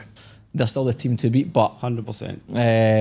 they've got a tough run. We've mentioned it a few times, but it's an interesting league. It's a league that it's come out of people who aren't paying a lot of attention to NPL 2 are starting to pay attention to it because it's so tight. Well, if you look at run-ins, right? So Mounties have still to play. They play this weekend Inter 'Lions away. Then they've got Spartans Then they've got Hills, and then they've got Bulls. It's a tough running. Bonnyrigg have got Inter Lions, Rydalmere Lions, Berries, obviously the Tigers game, and they've got Hakoah this weekend. Right. So you're That's really all lower mid-table, right? yeah. So you're really, but for me, if they've got any chance, they need to get a result this weekend. Yeah. Like they need to get a result this weekend because the gap now, So who did you say to play this weekend? Hakoah at home they are, but again, it might be off. Who's Yeah. got a better goal difference? That's it. Goal difference, but Mountaineerigg have got a better goal difference, but by 3 Mountaineerigg? goals. Yeah, I was. Mountaineerigg. That's your testy pop. That is. So what was the answer? Mounties have got a better one by 3 goals. Right, okay. But so so I think they need to get a result because there's 6 points between them just now. But obviously Bonnyrigg have got a game in hand against Tigers. Well, power to them, man. Hope they get it sorted. That's a big club, man. By the way, how good is Fraser Park set up? That looks brilliant, man. yeah. Looks brilliant. That looks Aye, brilliant. we Looks gave really him good. it tight at the start of the year, but hey, we'll give a credit. Credit where credit's due. Aye. It looks brilliant. The entrance looks superb, Aye, doesn't it? the painting on the... Ah, brilliant, man. Aye, it's Brilliant looks setup. brilliant. Hats off to, and I'm so sorry to the poor bloke 'cause I can't remember his name off the top of my head, but there was a set of photos that I saw. I don't know whether it was something commissioned by the club, but some bloke who's obviously gone down there to when they first opened it up and just like captured it beautifully and made it look absolutely awesome. Was it Shutterbeast Have a Joey? geez. I think they've collabed it with Fraser Park's Instagram, so go on there and have a geez. I've seen 'cause that's it's what I worth- looked at. I think Yeah. it was Shutterbeast, Joey. It might have been. sure it I think it was. was another shooter, but there's probably a few in there because it's a very nicely photogenic place to go and capture Yeah, it now. looks So brilliant, man. that's the thing. Okay, they drew 3 each at the weekend. A bicycle kick equaliser to cap the comeback for Fraser Park. Sydney Uni lost 3-1 at home to Granville Rage. Dunbar Rovers drew 1 each with Inner West Hawks. They scored in the 93rd minute to equalise. Who did? Dunbar did. Oh, Dunbar. Yep. Prospect beat Parramatta 5-1. What has happened to Parramatta? I know, man. First half of the season. Where are they they in were that decent. table? Oh, like They mid-table. stay 7th. Pretty much okay. mid-table, Just aye. falling off a little bit. So Prospect are now 5 unbeaten. And 6 Prospect are going to get that second place with 3 6 games to go. points clear. 6 points clear. Aye. in second. Richard Stewart scored 4 goals for Prospect. There you Class. That was his first goals of the season. Oh, by the way, I meant to say, so Jaden Harb, did you see the comment on YouTube?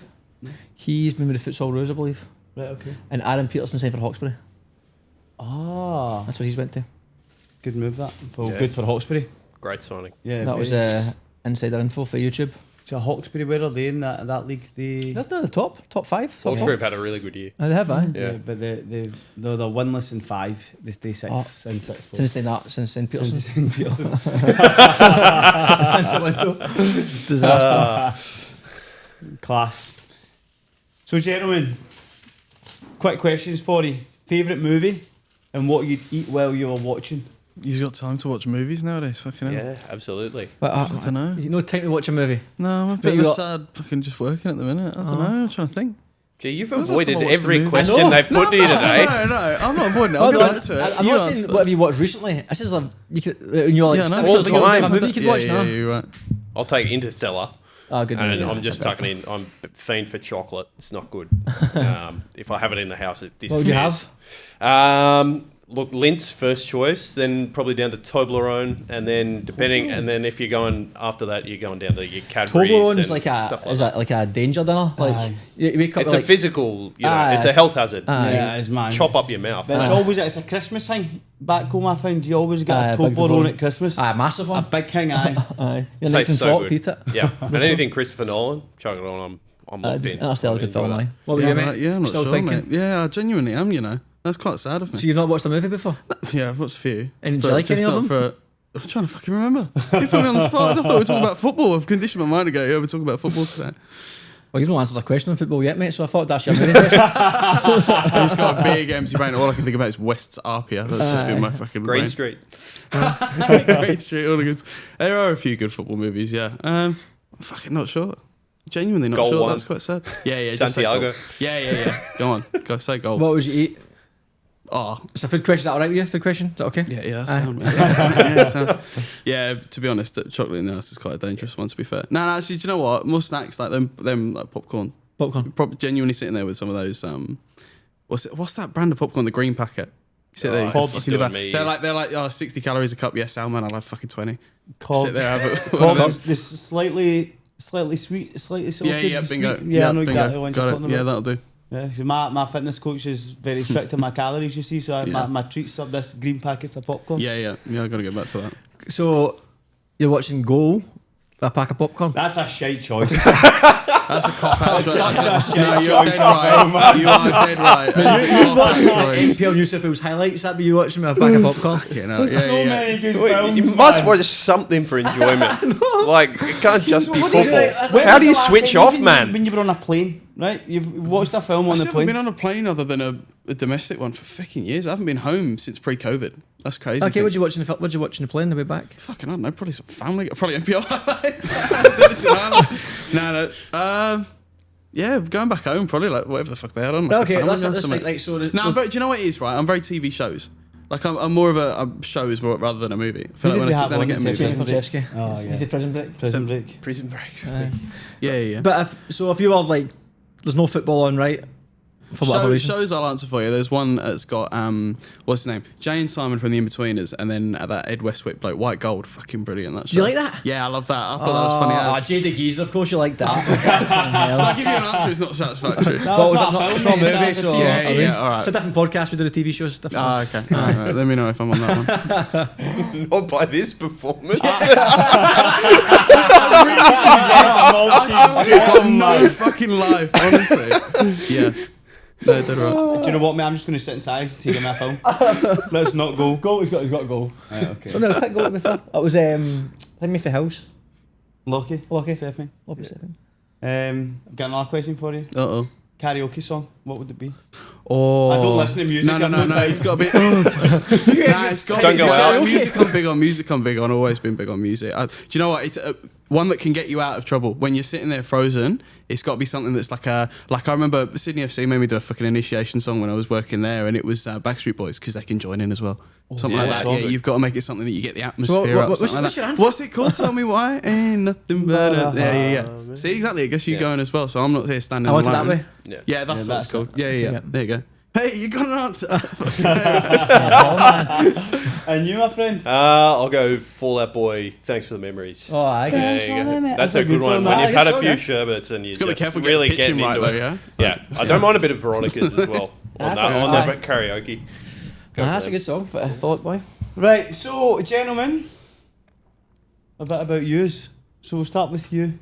Jude, tell us about your kind of early footballing memories, playing, what's kind of got you to where you are now in terms of your love for football? Yeah, mate. I mean, just growing up in England, really, innit? Like, Where are you from in England? London, northwest London. So around sort of Harrow, Geezer. Brent. Jay the Geezer. Yeah, he's going to keep dragging that, innit? No, you're conditioned on football, right? Do you know what I mean? Growing up northwest What London, team? we were Arsenal, which is why that's a cop out, right? Because we're like third generation Arsenal. But if I had it the way that I've grown to love football, our local was actually Barnet. So I'd love to, like, one day when I go home, when I find time to watch movies on the flight, I'll go and just go to the Hive and see what football's like at the lower levels there, because I was fortunate to be an Arsenal season ticket holder growing up, and we had those fond memories, you know what I mean? And that was probably where moving here, I've said this a few times, but moving here, it was like, again, we talk about rugby league and that having the power over the Aussie market. We moved here and it was like, where the fuck's the football? I thought that was one thing. Everything was amazing about moving here. I moved here with family when I was like fucking yay high. I was maybe an early teen. So I'm going to go back right and just interrupt you. So did you play when you were younger? I played with it. I was young. Never at a high level. Just play park football. Do you know what I mean? And you love playing it, but I was always, to be fair, it's probably good that you brought me back to that, because it's why I'm grateful for what I'm doing now. It's because when I was younger, I was very much an off the field football lover. Like the culture. Do I remember one time I watched, there was a Champions League game Arsenal were playing in, and I remember I had it was like 5-0 Arsenal versus Porto. Nicholas Benter scored a hat-trick. Sammy and Nasri had a worldie. I can remember that, but not what fucking movies I've watched in the past. But anyway, I remember watching that game back so much, but not for the actual football, but for the commentary. It was an ITV broadcast, and I was like, this is fucking cool, all the angles and stuff like that. I just found it really, like, it looked like a film in itself, to be honest, which is probably why I watched that over films. And so growing up, it was always like I don't know, it was like not necessarily the media or a specific part like commentary or broadcasting or something like that. I just loved the way that football was portrayed and how it's made beautiful, because then when you strip it back, it's beautiful as it is. Yeah. But then, I don't know, just everything surrounding the game, and then that, with the amount of different things around the world that you're able to then immerse yourself in the culture, like it was like a non-stop just plethora of football. Always, whether that was through like, you know, we'd have the match of the day magazines back home and stuff like that. Do you know what I mean? I've still got stacks of them in my my garage at home. Yeah. Did you have Zoo and Nuts magazines? No, that was probably not me. Done him. Got him. I was like, if I make a gag about it, it makes it sound like I've got an interesting life. But then I've just proved fucking 5 minutes ago I'm not watching TVs and movies, so I might as well stay out of it. But no, long story short, yeah, just being so immersed in football from yay high, and then coming here, it was like the void. It's like I've got another question for you. I'm sorry. What brought your family here? Oh, just my mum remarried to an Aussie bloke. Oh, okay. So we moved there. I think it was one of their promises when they first met was like, going to build a family and take them to us, because it's not a fucking bad place, to be honest. It's right, it's not. Yeah, but that was the thing. Got here, and it was like the void was there was no football. And then a kid at my school, mate of mine, Raj, he goes, you know, there is a Sydney FC and a fucking Wanderers, Western Sydney and stuff like that. I was like, okay, yeah. Popped down to a Sydney game and just like walked into Allianz, felt like I was back home. And it just fell in love. And from that moment, it was, if I'm a real wanker, 11th of October 2014, they played Melbourne City, the first game that City was City. David Villa played. So there was a good crowd there that day. I was it was there a good, that night too. Good game to be introduced to Aussie football in, right? And from that moment, I was just like, yeah, fuck, this was the missing piece. I can live in Australia for the rest of my life and now just like learn about the football here. Yeah. And then when you know, then you become a bit of a nerd for it. Next few years, it's like you're trying to figure out, you know, you've got your Sydneys and your Perths and your Brisbanes, and there's all these teams, and it's a fucking league of its own, right? And growing up, that's what means the most. It's just sticking out that you have that here. And then going deeper from that as you get older, and then, you know, someone then opens up the whole can of worms that is, you know, the NPL and all the other teams that we have here, and looking, you know, really pulling back the curtain further than, to be honest, the everyman does. Do you know what I mean? Right? And that's why I'm so grateful for being able to work in this space with some of these clubs in this league, because there's just non-stop, you're fucking learning about history. Do you know what I mean? There is so much, I feel like there is so much more at stake. There's so much more, like I love that we do our little match the round fucking Instagram things, right?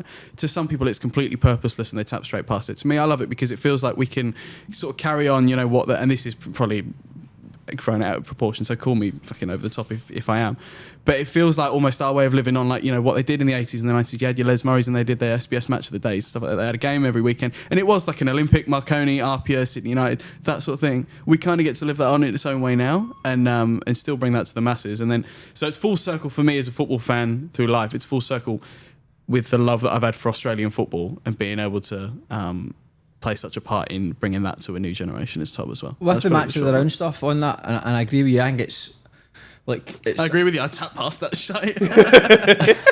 Usually when it's just you, it's commentator. To be honest, it's difficult because you've got the football landscape is what it is, but if this is what it is, you need to try and make the most of what it is. So if what we've got in front of us is semi-pro football, not as big a crowd as we would like, there's no reason why you still can't tart it up a little bit. And that's what I'm saying, like the match around stuff and that, it's like fucking good, like glorify it a wee bit, like even, like it's good, every person wants to feel like they're part of something bigger than it actually is. So that's why like players would love to get interviews done. They love to see the 3-2-1s, they love to see the team of the week, because you feel like you're a professional, or you feel like you're doing something. So if you're on a match of the round and you get interviewed and all that and you're on it, it feels like your game is a big spectacle, even if it is this small, it's 600 people or 200 people watching that, for that night, you feel like, oh, this is cool. Yeah, but that said, though, I still treat it with the same amount of prestige as, you know, like it is, like I said before, like I'm not genuinely, when I stand in front of a camera, this is Catch-22 about Jude Dolan and just being Jude, the normal fucking That was actually a very good impersonation, I mean. Thank you. That's where both the twat that you see in front of camera chatting shit and the actual person in me are both aligned, is that it all comes from a place of I just fucking love football. You know, I'm not putting it on and saying, guys, you should care about fucking Spirit being in the title race just to try and pump the league up. I'm saying it because it's a fucking big story and it's one that I reckon is worth noting. Do you know what I mean? That's why I love, you know, and Mark Staff, God bless his soul, he's the fucking best, man. He's the media manager at Football New South Wales. He's absolutely class. And so whenever he sends out the things, like sends us whatever games we're going on and stuff like that, I always read it and I go like you start making the equations and stuff. Exactly. And you figure out, he's put you on that because that's the fucking game that deserves the most coverage. Of course, that's what the match of the round is. That goes without saying. But it is fucking important to me. Like it deserves its place in its platform. Do you know what I mean? So I'm not just. I don't want to just sit there chatting shit. Like I think the beautiful thing about the NPL is that these are clubs that have. Again, I go back to what I said before about the history, but they deserve to be on the platform and deserve to be spoken about every day. And these are great players, and the players as well. Like fuck, we've got some absolutely. I agree. I do. Yeah. There's some absolute cracking players in NPL. Yeah. I mean, the disparity in levels does vary greatly between the leagues and even between teams. But I think there's some brilliant players that could easily play at a higher level. Yeah. Just don't have that environment. But I think I think it's great, mate. The one thing I'd like to know, but from your perspective, because you're obviously working with Appia, doing a lot of their social stuff, and we had Fauci on talking about how the social media things and how clubs can do more, and it's something I think it's a really low hanging fruit for a lot of clubs to be doing more. Like, let's just say you weren't involved in Appia. Let's just say your job was to manage people who are content creators and involved in clubs. How do you think clubs could do more? Because I know that pretty much every club could do more. Sydney United are not bad. Yeah. Appia's obviously pretty decent. Yeah. Trying to think off the top of my head who else does social media pretty well. I can't really think of anyone that stands out. Can you think of anyone? St George started the year pretty well. Yeah. Started, but are they still doing it? I don't know. I can't No, I've remember. not seen as much. No, I haven't either. Marconi is solid. Yeah. Marconi's They decent, put yeah, out Marconi's they decent, put yeah. out good lot Spirit of don't stuff. do a ton. Rockdale don't do a ton. No. Manley don't do a ton. NSW started in quite a lot. of Sutherland, Yeah. how's Sutherland today? Any good? Yeah, they've been Sutherland's better got, this year. Yeah. Dane, shout out to Dane. Runs an agency that's had Sutherland for a couple of years now, and I think that's really championed some of the stuff that's happened off the field with that club as well. Yeah, well, that's good. Pushing forward. How do you think clubs can go about it? Because it's definitely, I think a lot of clubs would like to do it, but they don't really know what to do. First thing that clubs need to do is value it, right? And they're not going to fucking like the thought of this because they think that you can just hire the intern for free. No, I agree. You're not going to get that, man. We're You're not going to past get that, that. right? Unfortunately, yeah. I mean, 2025, don't get me wrong. You can get like a 15, 16-year-old that's coming up through school. Like, Christ, that's what I was. My first sort of go in the industry was I was a work experience kid at Sydney FC when I was 16, and then took it from there, and then just fucking was fortunate enough to be able to work for them a couple of years later. So I did all right. So you can do that role, but don't expect. Do you know what I mean? Quality. To be playing with the big boys. Do you know what I mean? Like if you want to be professional about your rollout, fucking give it the time of day and the to be honest, the financing that it fucking deserves. That's not me just saying just give us dosh. Like, But it's not a significant call 0411 blah blah blah. But particularly it's genuinely, compared to man. some of the budgets that they're spending on players and development and all that. Well, yeah, It's a drop in the pond. It's a drop in the pond. I'm really glad you mentioned that because you think about football clubs, right? Your priorities are laid out. It's obviously fucking goes without saying. It's your players, it's your backroom staff, it's your facilities. But then media needs to be added to that. It's free well, it's not free advertising, but it's as close as you're going to get. Well, But it's attention also- is currency. Like in 2025, attention is the number one. Everyone's distracted by everything, but we've all got a million different things going on. You can't even watch a movie. I mean, so there's like distractions everywhere. But Never gonna fucking live that down. Am I? In Use a photo of 2025 me later on the couch, just go fuck you. I've got a flick on. nowadays, if you can get somewhat attention on your club, it's worth a lot.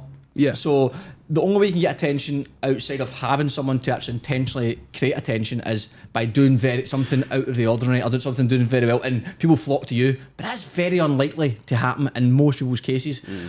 If Spirit do well this year, that might be a wee bit of a red herring. That might change things a little bit, but still, it's only a short-term bit of attention. Once that fades, which everything does, you need more attention for these clubs. But these here's the players. thing as well, right? So there's levels to what I just said. So there's obviously, I say value it. That's not if you're a director at a club in the NPL space and you just go, right, okay, I've got a budget now, I'll just fucking give it to this bloke. Do you know what I mean? Not this bloke, but like whoever. Okay, that's part one, right? You've got a budget together, you've dedicated some finance towards it, you're making the first step, brilliant. The next phase... Sorry, I'm going to be a pain here. No. Right, you don't have to give any exact from your perspective. Let's just say I'm a director of a club. How much would I need minimum to get something going? Mate, I think if you want something steady, sustainable, like so you want someone you can call upon. Do you know what I mean? Right? Like, look, I've got clubs that come to me like when they've got a signing announcement. Do you know what I mean? And they'll say like, book this date in. We're going to do something really cool because we want everyone to know about this. It could be a fucking NPL2 club, could be someone in one, it could be a bloody A-League club that needs some help. Do you know what I mean? They'll say, hey, this thing is really important to us. Can you come in for this day? And then if they start, the way that the wheel goes is that a club gets good traction off that. They realise the potential that they've got on the screens. They've seen how well that did. So then their next campaign, they're thinking social media first as well. And then next thing you know, you need someone that you can rely on a consistent basis. So if you're a club that knows that you're gonna start investing in that space, don't half-arse it. You know what I mean? You've got Either do it or don't do it. You've got to pump a fair bit, like in the thousands, mate. Genuinely, because I think some clubs think No, but like, I mean, we can get a graphics. We can get like some clubs are like we can get a few graphics templates, right? Maybe put $1 grand, $2 grand towards it, play that a year, and then someone's giving us a bunch of shit. We'll just that's brilliant. But I always say this, and this is not discrediting anyone in the industry that does just graphics because they sell a service and that's what they do, right? Fucking that's their thing. But some clubs stop there, and I think whenever someone says that. Football New South Wales, when I'm doing Football New South Wales socials, or when I'm in control of APIA socials or any other club that I work with, and when they say, "Oh, well done on this," it's like, well, because it's not just a graphics template, right? There's a difference between having good socials and having just a good graphic suite. Right, good socials tells your story. You've employed someone that's got, you talk about the cult. Fuck me, I go full circle back to what I said before. I love the history that we have here in football. Storytelling is the whole thing. I love the fact every time I walk into piss in Lambert Park, as much as people hate that place and they say that it's a shithole, I love it. You've got 71 years sitting there of some of the fucking best players, some of the most avid football lovers of being there and shared the same moment that you have in the sense that you're there because football's fucking what you're after, right? Use that in itself. You don't have to this goes to the clubs that don't have like Italian heritage or Greek or Macedonian or anything like that. It's not about the nationality as well, just the history. There's so many different things that you can really pull back the curtain on if you invest in that as well as just we want our full-time graphic to look sweet. But and have again, a nice photo with it. to go back to the question though, like what's a realistic, like just say a salary. I'm not saying like a one-off job because if you're a content creator, but that's the thing. But that's like asking an NPL player, do you know what I mean? What salary? Because it's all weekly in it, and it's all based on there's such a big. But I think you can say a minimum. What would a club? Because a lot of clubs are going to be like there's going to be a lot of club owners who are maybe out of touch with content, social media, and they have no idea where to start. So if there's maybe a club director listening to this or a club manager going like, right, well, where the fuck do we start? How much would we need minimum to get started? Not going to go and pump a shit ton in when they don't know enough about it. Test the waters. Say Chaz is a social media guy. He's been recommended. He's keen to do it.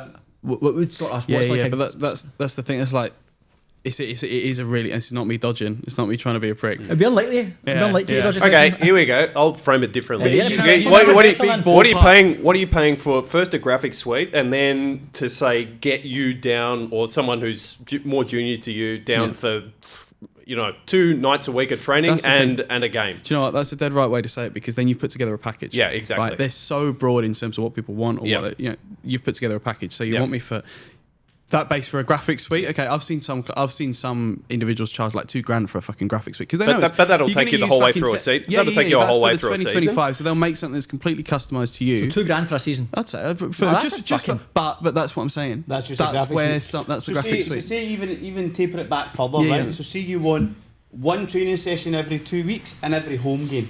Yeah. You're asking a fair bit of commitment there, to be honest, from some people. I don't mean, I'm trying to. But then they say that as you say, someone junior to yourself, right? Yeah. So 2 training sessions a month and 2 games a month, 4 times a month. Over a 30-week season. I mean, it's not. 36 ballpark. You could say anything in a couple hundred a game or something like that even, do you know what I mean? Like if we talk about what the rates of commentary and other media services in this league is, do you know what I mean? You're not going to say, fuck you, it's $5 grand to get me down, I'm a bitch, do you know what I mean? For a 2-hour game and shoot some shit. It's also, look, again, man, it's all depending on the individual's value as well. Because if you've got someone who's fucking fantastic, it can really strip back the curtain, tell the story, really harness. You know what I mean? You're obviously paying them a bigger buck than you're paying fucking the bloke over here. It's like, I took a video of the boys walking out and put it on your Instagram. So if you were seeing that 4 times a month, right? Yeah. $1,000, $500, lower end, like not 4 times a month. 4 times a month. Maybe start with 500 then. Yeah. Okay. 500 a month. Yeah, for just game days. For 2 training sessions and 2 games. Yeah, that's a steal. I'd be going thing, right?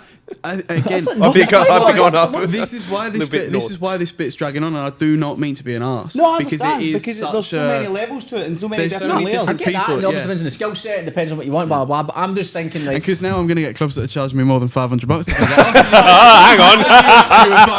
All right, but that's why we framed it as a junior, someone well below you. Oh mate, this is the catch-22 and the beauty of creativity, right? Is that everyone's fucking brain is individual. You can go through a run sheet, right? I like what Arsenal did when they the way that they announced this player. I was like, I want that done. All right, then you're going to be known. You're just copying Arsenal, right? Yeah. Do you want someone? This is where I go back to what I said before. And that's right? it, But you tell your story. I could never do it. Like, I could never. I don't have the mind. But you're to also go you're paying for. That's the thing where it varies, right? You're paying for creativity, and if the 100%. creativity nurtures different results to that person's creativity, you're probably giving them more from. But I think what you're describing though is, I think. I can see your brains just go, fuck, just get to the point. Give me a figure. No, that was like 10 minutes into the conversation. Yeah. Mate. No, I mean, all I'm thinking is you're coming from like a high level standpoint. I understand that you're talking about like telling the story, the arc of the club, blah blah blah. I think most clubs, I think I'm not even close to that part yet. Clubs don't even have anyone touching their socials. So I'm talking like ground level. Can someone just run these socials as in like 3 posts a week or 4 posts a week? I understand what you're saying. I agree. I think clubs who want to take themselves serious and be seen if they want to grow football, especially the NPL clubs, need somebody doing it regularly, telling the stories, getting behind the scenes, what the club's all about, the history, the culture, and you can jump on their socials. You know, like what's their background, like who's the player, who's the coach, like what's the youth. You know everything about it. You see the stadium, you see the pitch. If you look at it through every club on social right now, some of it is posts from 6 months ago, 4 months ago. You might have a result up, that might be exactly. it. So my point is, if you had somebody, wee Joe, who's how much he gets paid, I'm saying how much, because there's a ton of content creators now, especially younger people who are getting involved in that game, who may have multiple projects, but they love football. Yeah. You can harness so many of them to go like, right, you're going to take a part of Hawkesbury. Do you know what though? Actually, I'm going to jump in here because this is something that's a bit of a PSA to all those creators, right? Because I know a lot of people that are so passionate and have so many great ideas in their head, but they fucking undervalue themselves and they undersell themselves. So you're telling themselves $500 a month, mate. I know, exactly. I've just fucked myself completely. I'm not going to be able to afford the tolls I used to get here now. People are going to push my rate down. But no, there are genuinely so many creatives in this space, right? And it's hard because football's what we all love.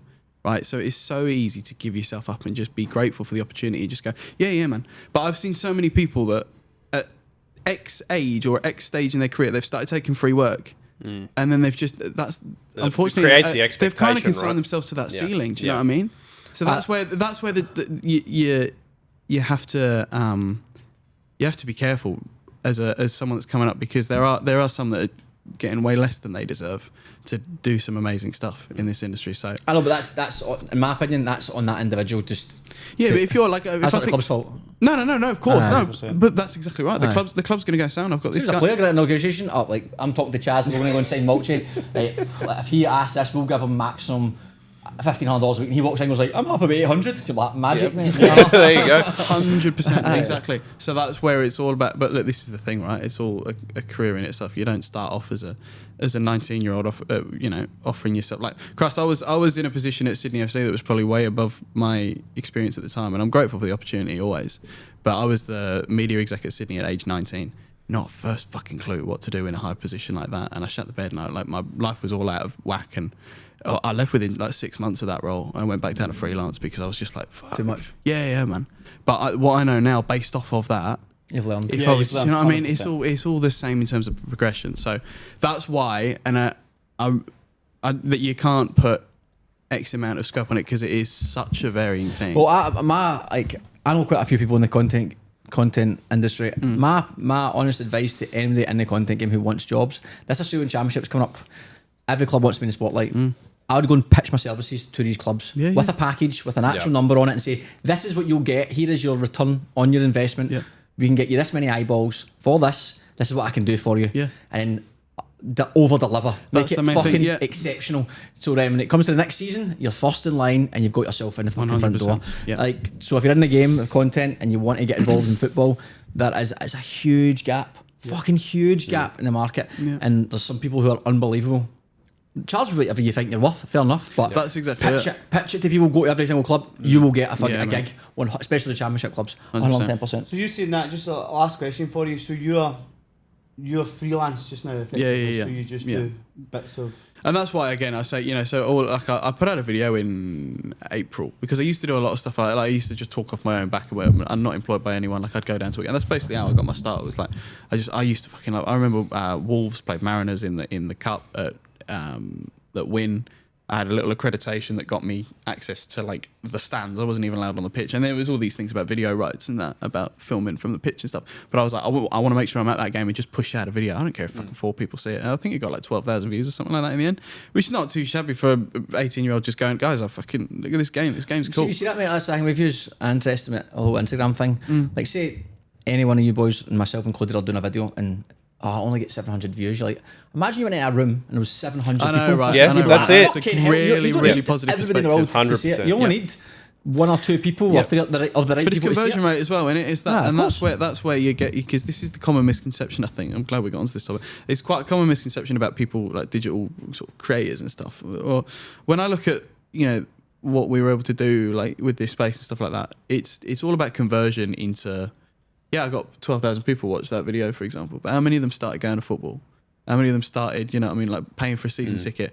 The main goal from all of this shit that I stick myself in front of a camera, probably looking like a tit with when I was younger and just trying to make a name in this industry, was to build up a platform so that people knew to come to my page about Australian football. Yeah. So if you want to know fucking, this upset, South Melbourne playing Auckland, how fucking cool is that? Hey, you live in Melbourne, get down there. That was man. one of the ridiculous arguments at the start of streaming, that it was taking away people going to games, and it was just sitting there going, what are you talking about? You're getting into people's lounge rooms that didn't even know you existed by having YouTube sitting there and having the highlights go out on Facebook when they started doing that. It'd be nearly 10 years ago now. It's such an advantage. It's spot on about the eyeballs, Gaz. The more you have on the game, the more you are going to convert just by sheer force of numbers. But I love the fact that we can, if we can get a few people interested in the game for the first time, I think that's where we hold a really good. That's where it's cool being that side of personal social media, in that we're able to make a bit of an impact. I mean, I do less of that stuff now. Like I say, I put out this video in April that was probably the first video I've done in ages, and it showed like a weekend in my life, which was just what work's like nowadays. So one day it's helping out Appia behind the camera. One day I'll do the presenting for Football New South Wales in front of the camera, which is always, I make sure they're different. That's one thing as well. So when we do a match of the round, that's talking in front of camera, portraying the game. And then I think the Sunday I was commentating an A-League game. So just chatting shit for a full weekend, which is brilliant. Yeah. But that sort of showed what I'm up to now, and that was very different to when it first started, where it was just, it was hard. Do you know, it was actually quite hard for a lot of clubs, agencies, industries, people to take a gamble on people just talking football. But when I used to do these videos and just go down to games, and you'd get like 10,000 people fucking watching them, even at a minimum. They can see the return. Yeah, exactly. And then I think for the value for clubs is, they want to see either more people at the game or more people supporting their club, or more, there has to be an ROI there. But it's eyeballs, attention. Before we go to move on to Mulchi, I just want a quick mention to Deploy, who obviously sponsors the show as normal. They've got best value for money footballs, tailored to every price point and category. From day one, Deploy has focused on engineering football for purpose, especially for junior progression, bridging the gap between entry-level training balls and elite match balls. Okay, Mulchi. What's happening, big man? What's happening? Give us that, mate. Just out every weekend, annoying people with my voice if they haven't been turned off by it already. No, by the way, that's what I was talking about this last night at training with some of the coaching staff. How, like, you included, travelling around the games, is that a bit of a, is that like how early do you need to get there? Like, it's for the love, I can tell you that much. The return is not, it's not making you a living by any stretch. But you're generally there for a commentary gig, I'm generally trying to be there an hour and a half before the game, just to make sure you're sweeping up every last bit of information. For example, you saw Jack O'Brien with his foot in a cast a couple of weeks ago at St George, so you can see that he's not going to be playing, why he's not going to be playing. You talk to the people, anyone before the game, like around the time? If I desperately need some information, I will. I try not to go too. Some commentators are different. So they love talking to coaches' ears off. I don't want to be super close and sort of picking their brains before a game. They're focused on their game. They've got a job to do. You're right there. And I'm the same, right? I don't really want to be distracted from the story that we're trying to get across at the start of the game, and then reacting to what's happening on the field. But you want to be there nice and early, prepared, have an intro written, have the teams in, basically just so you've got a picture in your head of what you're going to be dealing with, and then you're the duck on the pond. Everything up here has to be moving smoothly, and you are just paddling, keeping yourself above water, basically, for the 90 minutes, talking to yourself. Has there been a game where you've done co-commentating at all? So I've done co-coms with Tony Tunus, who's no longer doing commentary. Took his leave after a terrific career around when football and its lower levels was not as big as it is now. So I was doing co-coms with him for a couple. We had a situation earlier this year where we had a double booking on a St George game against, I think it was Olympic, which I did. Yeah, so we did it with Pete Pryor. He did the first half as the primary caller, and I did the second half. So those are two very different roles. Yeah. I'm more comfortable being the primary, but I back myself to know enough and watch the teams enough that I'm across what's happening, and it does allow you to take a seat and watch the game a little bit differently. You're trying to provide changes, what you're seeing tactically.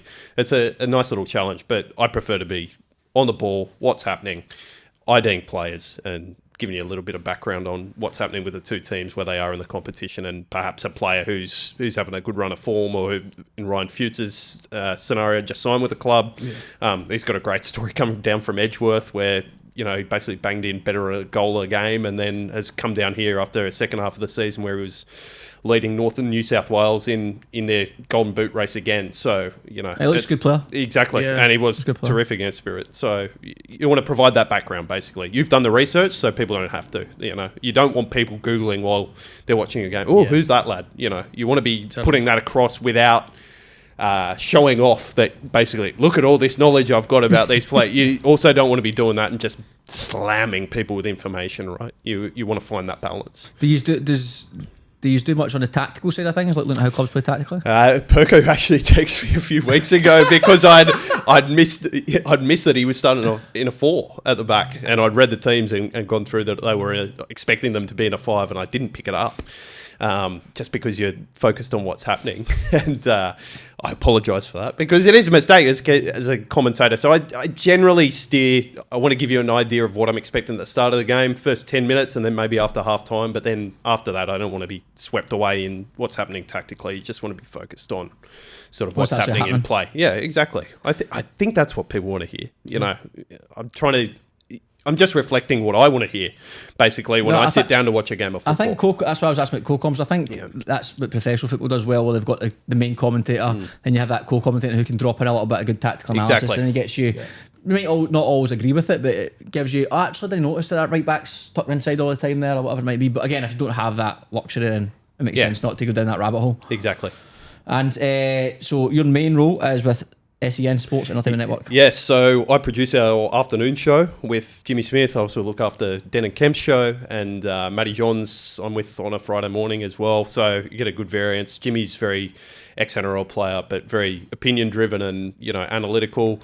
People who know Den and Kemp, he was the godfather of NRL podcasting, really. He got in the door first and has set up this empire that's now going really well, and Matty Johns is Matty Johns, one of the best NRL players to play the game, and one of the best known in the media as well. Can I chime in with a question? Yeah. Just purely, for fuck's sake. I know.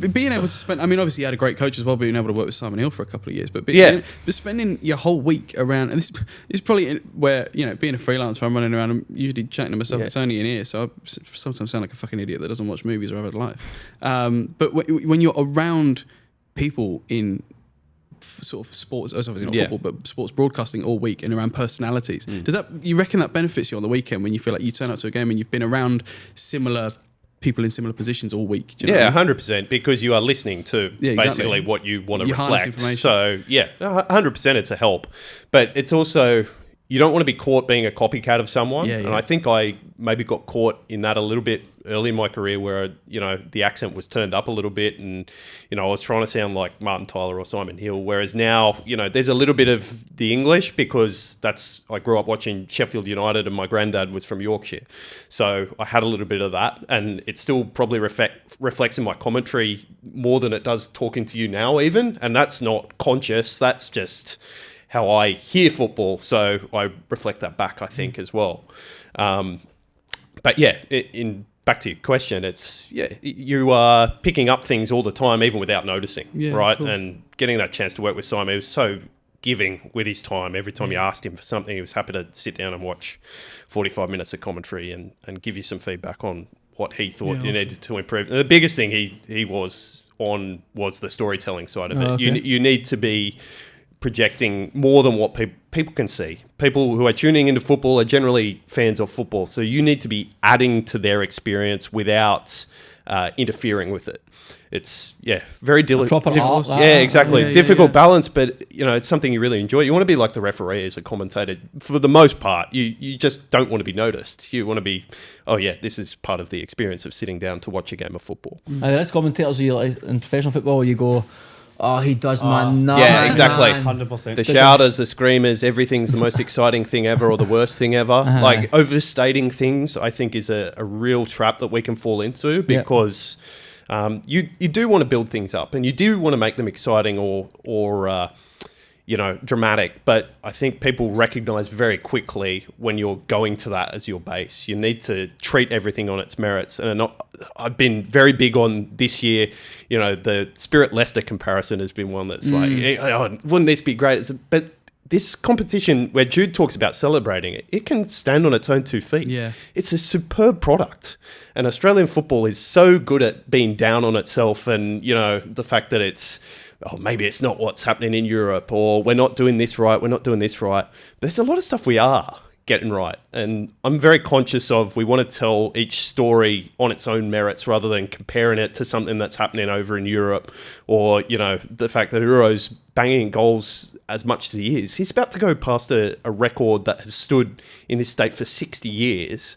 That in itself is a remarkable achievement. He doesn't need to be the Erling Haaland of the NPL New South Wales. He's Alec Grosevsky, and he's got his own brand. Sekou Kambiashi, superb play. These are players you should be turning up to watch. If you are a football fan, you should be turning up to watch on their merits. And you can make the comparison, but I don't want to put that label on teams or players because I believe in what the competition is producing. And you want to celebrate Spirit as an entity, Sydney United as an entity, Sydney Olympic, their history, but also the fresh stories of teams like Spirit and St George City who have built themselves up from relative anonymity into competing with these massive clubs. It's, they are stories in themselves. How many goals is Euro off the record? Last check, which I did a little while ago, So you put him on the spot like you did as well. He's 10 or 15 away. He's not too far. Okay. And there's some consternation we're going through with the statistics that maybe some hadn't been counted from the COVID season. Yeah, so it should have been. So there's a little bit of work been done in the competitions department at Football New South Wales just to find exactly where that number's at the moment. Yeah, I think for that COVID goals, I think he'd have broke it. But is that all? It's all NPL goals, isn't it? Yeah, all with Rock. I think all with. I don't know if he got the goals. I have to go back and check that because he did have a short stint at Sydney United early in his career. Yeah, but not sure if he actually banged any in there. So obviously, listening to you chat about football is something that you are clearly very, very passionate about. Like you love it. Like what do you put that love down to? It was a sport that I love. All sport. If there's a contest, I'm intrigued.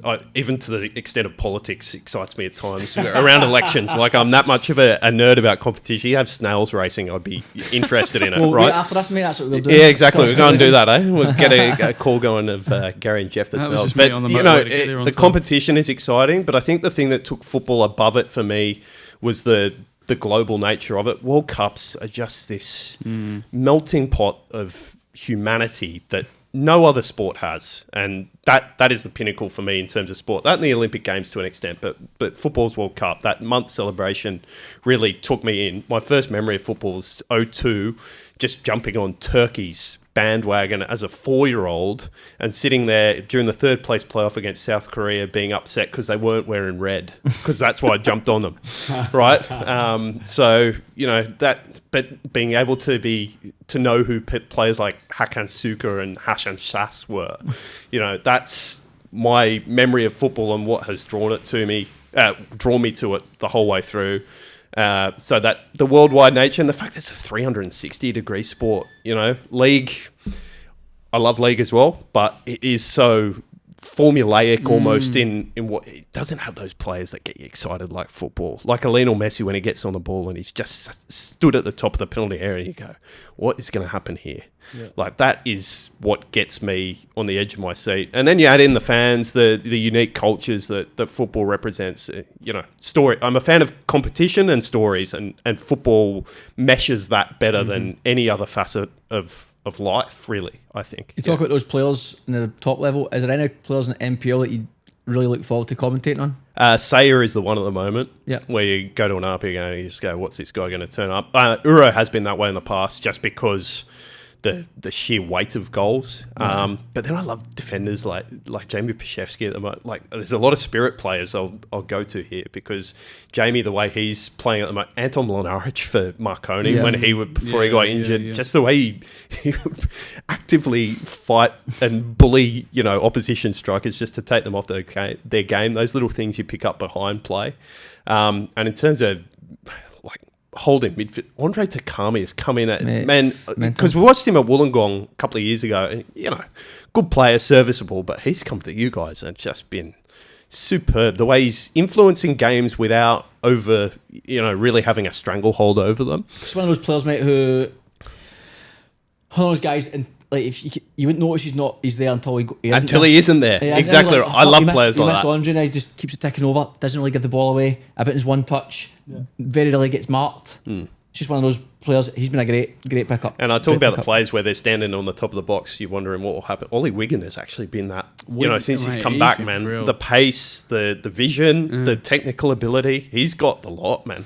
He's the way I always sum up Wiggs, who I love to bits, got on really well with him, is if he could have that final product, he wouldn't be playing NPL football. Yeah, that's a good point. He's got everything else, but the fact that he just misses that last little bit. He's improved on that since he come back from the injury as well. Yeah. The ball he put through, was it the Rockdale game? For the fifth. Was an absolute... I think it helps having the front three we do with him, because it connects really well with Mikey. And all those boys do play really well off one touch. But I think there's a lot, like Dom Costanzo's another one who I like in terms of what he's got a wee bit something up his sleeve you don't really want to get from him. Every player's got that I love watching Danzo for Rockdale as well. Never gives the ball away, never gets marked. So calm on the ball under pressure. I think every team's got one or two players who you like to watch. I always think that's why this competition's so even, is because so many match winners across the competition. You go down as far as St George with Bai and Jaden. I think we've talked about them already. But Caleb Jackson-Brown at Mount Druitt. Man, what an engine, an athlete, and someone who can provide that little bit of quality as well. Yep. There's just such breadth of talent across the competition. I think we're seeing that leak down into League One now. People down there are saying this is the strongest the competition's been since NPL 1 expanded. The bits and pieces I've seen this year tend to agree with that. What about, in your opinion, and Jay as well, if you fancy answering it would be, who do you think is NPL Player of the Season? My answer would have been Uro probably 4-6 weeks ago. I think it has to be Sayer now. Yeah. In terms of a player who has really ripped the initiative and taken their team a lot further than I think they would have gone. As much as we can applaud the Spirit boys, and I think they deserve a mention, you and Takumi and Mikey, for the way they've played this year, I think Sayer as an individual has driven his team further than any other this season. I'm just glad he got the chance to make a name for himself against Melbourne City. Like sitting in that, he was the outstanding player. Genuinely sitting in the because I was in one of the box suites at Leichhardt Oval and just looking down upon all of all the fans that were there. Every time you got the ball, that's when you start to see this thing I love about football. Right? You can start seeing people on their toes. That in itself was fucking brilliant. I said to him in the sheds that night, I said, mate, that was your fucking stage. I said to him when we were walking back into the sheds. He's good. Yeah, good player. So you see that, and then obviously you did a wee time in America. Yes. Playing football. Yeah, so I wasn't good enough. I was never going to be a professional, but I played local league here, and I played at an okay level. I was debuting for our first grade side at 16, 17, and had connections over in the States, and went, okay, we'll go over and play Div 3 college soccer in the middle of Pennsylvania, which, again, not any great high standard, but it was just as close as I was ever going to be to being a professional. So to get that experience, go over for a year and a half, do that, was super. It was just fun. Man. You're just going in, training, playing, and that's all you got because there's nothing around you. You're in the fuck nowhere, America, in Hicksville, and it was a lot of fun. Chambersburg, good place. Go and visit if you're ever over. Do you still play football? Yes, I'm just all age levels now. I think we're all age 4s, Forest Killarney. Forest Killarney? All age 3s. All age 3s now. I know one of the Forest Killarney first team players. I was going to ask about the championship. So what happens in terms of, are you boys involved in the championship? Obviously, I know you're a bit Appia, but in terms of media wise, that's the main thing. I mean, with my main thing with Appia, this is why I distinguish it so much from the work I'm still able to do with Football New South Wales and on the NPL, right? It's because Appia originally brought us in ahead of the championship, and that was their main thing, is making sure they're up to scratch ahead of the second tier, and really competing on and off the field as a top tier club. I've probably oversold myself in the fact that we've done a lot of work in the NPL season, but yeah, that's my main role for that. It's just but for the football news, as I'm saying, the Appia one, I assumed that you're obviously a core part of that, but for football Australia, are you guys involved commentating games? This guy should be on the. Well, they need a broadcaster. Mate, they need to have a broadcaster locked in before they can start hiring people to work on it. So until we have an answer on that, we're all sort of hanging in the wind, hopeful, but not expecting anything. And if it comes, it's great. So here's a question for you: how do you feel about the fact that it's 10 weeks away? Is it 10 weeks? Not far off, eh? Yeah. 10 weeks away, and these things haven't been locked in. It's such a challenge in its own right. I mean, we've never really had we probably weren't all around when they were first having the conversations about building the A-League, right? This is the first time we're seeing a football league, which is a fucking beautiful thing, bear in mind. We're watching a football league be created from scratch. I say scratch, these clubs have been around since the 50s, right? But watching it all unfold in front of us. So I feel like we come in with a certain... probably time stamping everything and thinking I would have expected to have heard by this by now, but I've got faith that they'll figure it out. Well, but it was news last week that rumours. Let's just call it rumours. I've been told to take it with a pinch of salt. It's only 2 years. That old jargon that they put on Twitter. Yeah, that had a lot of people worried, and a lot of people are asking about that. And it's just, I think that, do you know what, right? And this is not like I'm saying, because I know that the bloke who put it out is a reputable voice in NPL Victoria. So you give him his dues down there in that state sort of audience. But in terms of just like, do you know what it was? It was less about the actual initial report, more about people's susceptibility to just believe it. People are fucking pessimistic about this thing, man. People are just. But it's much easier to complain about things. I remember listening to a comedian and a public speaker, and he says he starts all his shows or starts all his talks by saying something negative because he says instantly it brings people on board. He's like, traffic was a nightmare getting here, and people are like, fucking was. Terrible weather. It's terrible weather. This guy. I could have lived with that. You'd have still grilled me for fucking being like. But it's like. That's it gets people excited. I say this to Chaz when we're talking about things for the championship. I said, look, no matter good or bad, there's going to be a lot of eyeballs in the championship because the people who want it to fail will still be watching, 100%. So they can say, "I told you so." 100%. Just to say they can say that. Yeah. So no matter good or bad, it's so easy to be negative. Yeah. Be negative. Exactly. And that's why it was kind of set up, not like I'm sitting here going, oh, I wish I could change the state of the world. That's the fucking way, guys. You've literally just said yourself. But people are gonna flock to the negativity. So I think that was just the part where it's like, obviously we haven't seen any of it eventuate yet. And I'd probably rather be in a year's time. I'd probably rather people go, I told you so, and stand over me while I've been an optimist than to be negative. I was told that the 2-year thing was just to do with the current format. So the format of what it is just now is going to be that way for 2 years. But then... that was always a plan. Was that not always a plan? Yeah. But then the foundational clubs have been guaranteed 5 years with the intention of obviously expanding after the 2 years in the current format. I think all we need to do is, as the way I seen it was, right, so this guy who's tweeted this out, like you said, reputable, I don't know the guy, but I'm sure you wouldn't put that out without some sort of clout behind it. Of course. You'd be like, well, you're trying to tell me if they do this and it's absolutely unbelievable, they're still going to cap it. And you're like, nah, I'm still canning it. There'd be even more of an uproar. Yeah. So it's a case of, like anything, let's run it, see what happens, and then reevaluate it, and then just adjust, improve it, reiterate it. Like any product, you create the product, you put it out there, you see what the market says, you change it, you try and improve it. And then you see what happens from there. And that's what the successful failure is going to be. Like, and we talked about global game quickly. It wasn't a problem with our numbers. It's corporate Australia getting involved, and that is a real door that football in this country has still got to break down. Yeah. Is show that we are producing return from our audience to the sponsors, and until we do that, I want to be optimistic. I'm an idealist. I'd love to see promotion relegation, and this is the step towards that. But we have got to we've got to make sure that it's financially viable. And I know the clubs are confident of that, but we've got to see what's out there and then go from there. Can't build too quickly or anything like that, but I think this is a good first halfway house to sort of kick it off. Yeah. Well, they need to stop paying these social media content creators Yeah, so that's much. right. Exactly. And it's Spot only on. available for the people. I thought 500 weren't enough. Now we're all fucking, this is why I didn't want to have that conversation, because the spectrum's blown out now. I don't know what's enough or not. Right, we've got Class. any other question before we crack on to predictions? Yeah, actually, just I want to Yeah. repeat my question in terms of, do you think it's worrying that there's no... Oh, aye, it's not locked fuck in? You two are good at that, dodging questions. No. Well, Jude gave you an answer this time, so What, with the broadcast? Yeah, because I agree. I don't think it's the end of the world, but I think it's something that has to be pretty close now. Like, Yeah, because yeah. once Aye, that's locked you're in, right. there's going to If be it a is- lot of things that have to happen after they've got that locked in. So if you leave that to 5 weeks, 6 weeks out, then it's potentially a fucking problem. Yeah. But Yeah. so that's why the when we question talk about comes. reaching out to corporate Australia, you've got to show them that you've got a serious product there that's worth investing in, and the broadcast is a massive part of that. So yeah, I'll agree with you on that point, but I'm still confident they'll get things sorted out. They've got this AI partner on board to Super basically Loop, yeah, run the production of side of stuff. So that takes away a few more headaches for them. I think it'll end up okay. We'll get our football. We'll get it well presented. I don't know where it's going to be, but hey, as long as they get the production side of things right, it doesn't really matter where we're putting it it. doesn't matter People where it will is. find it. People will find it.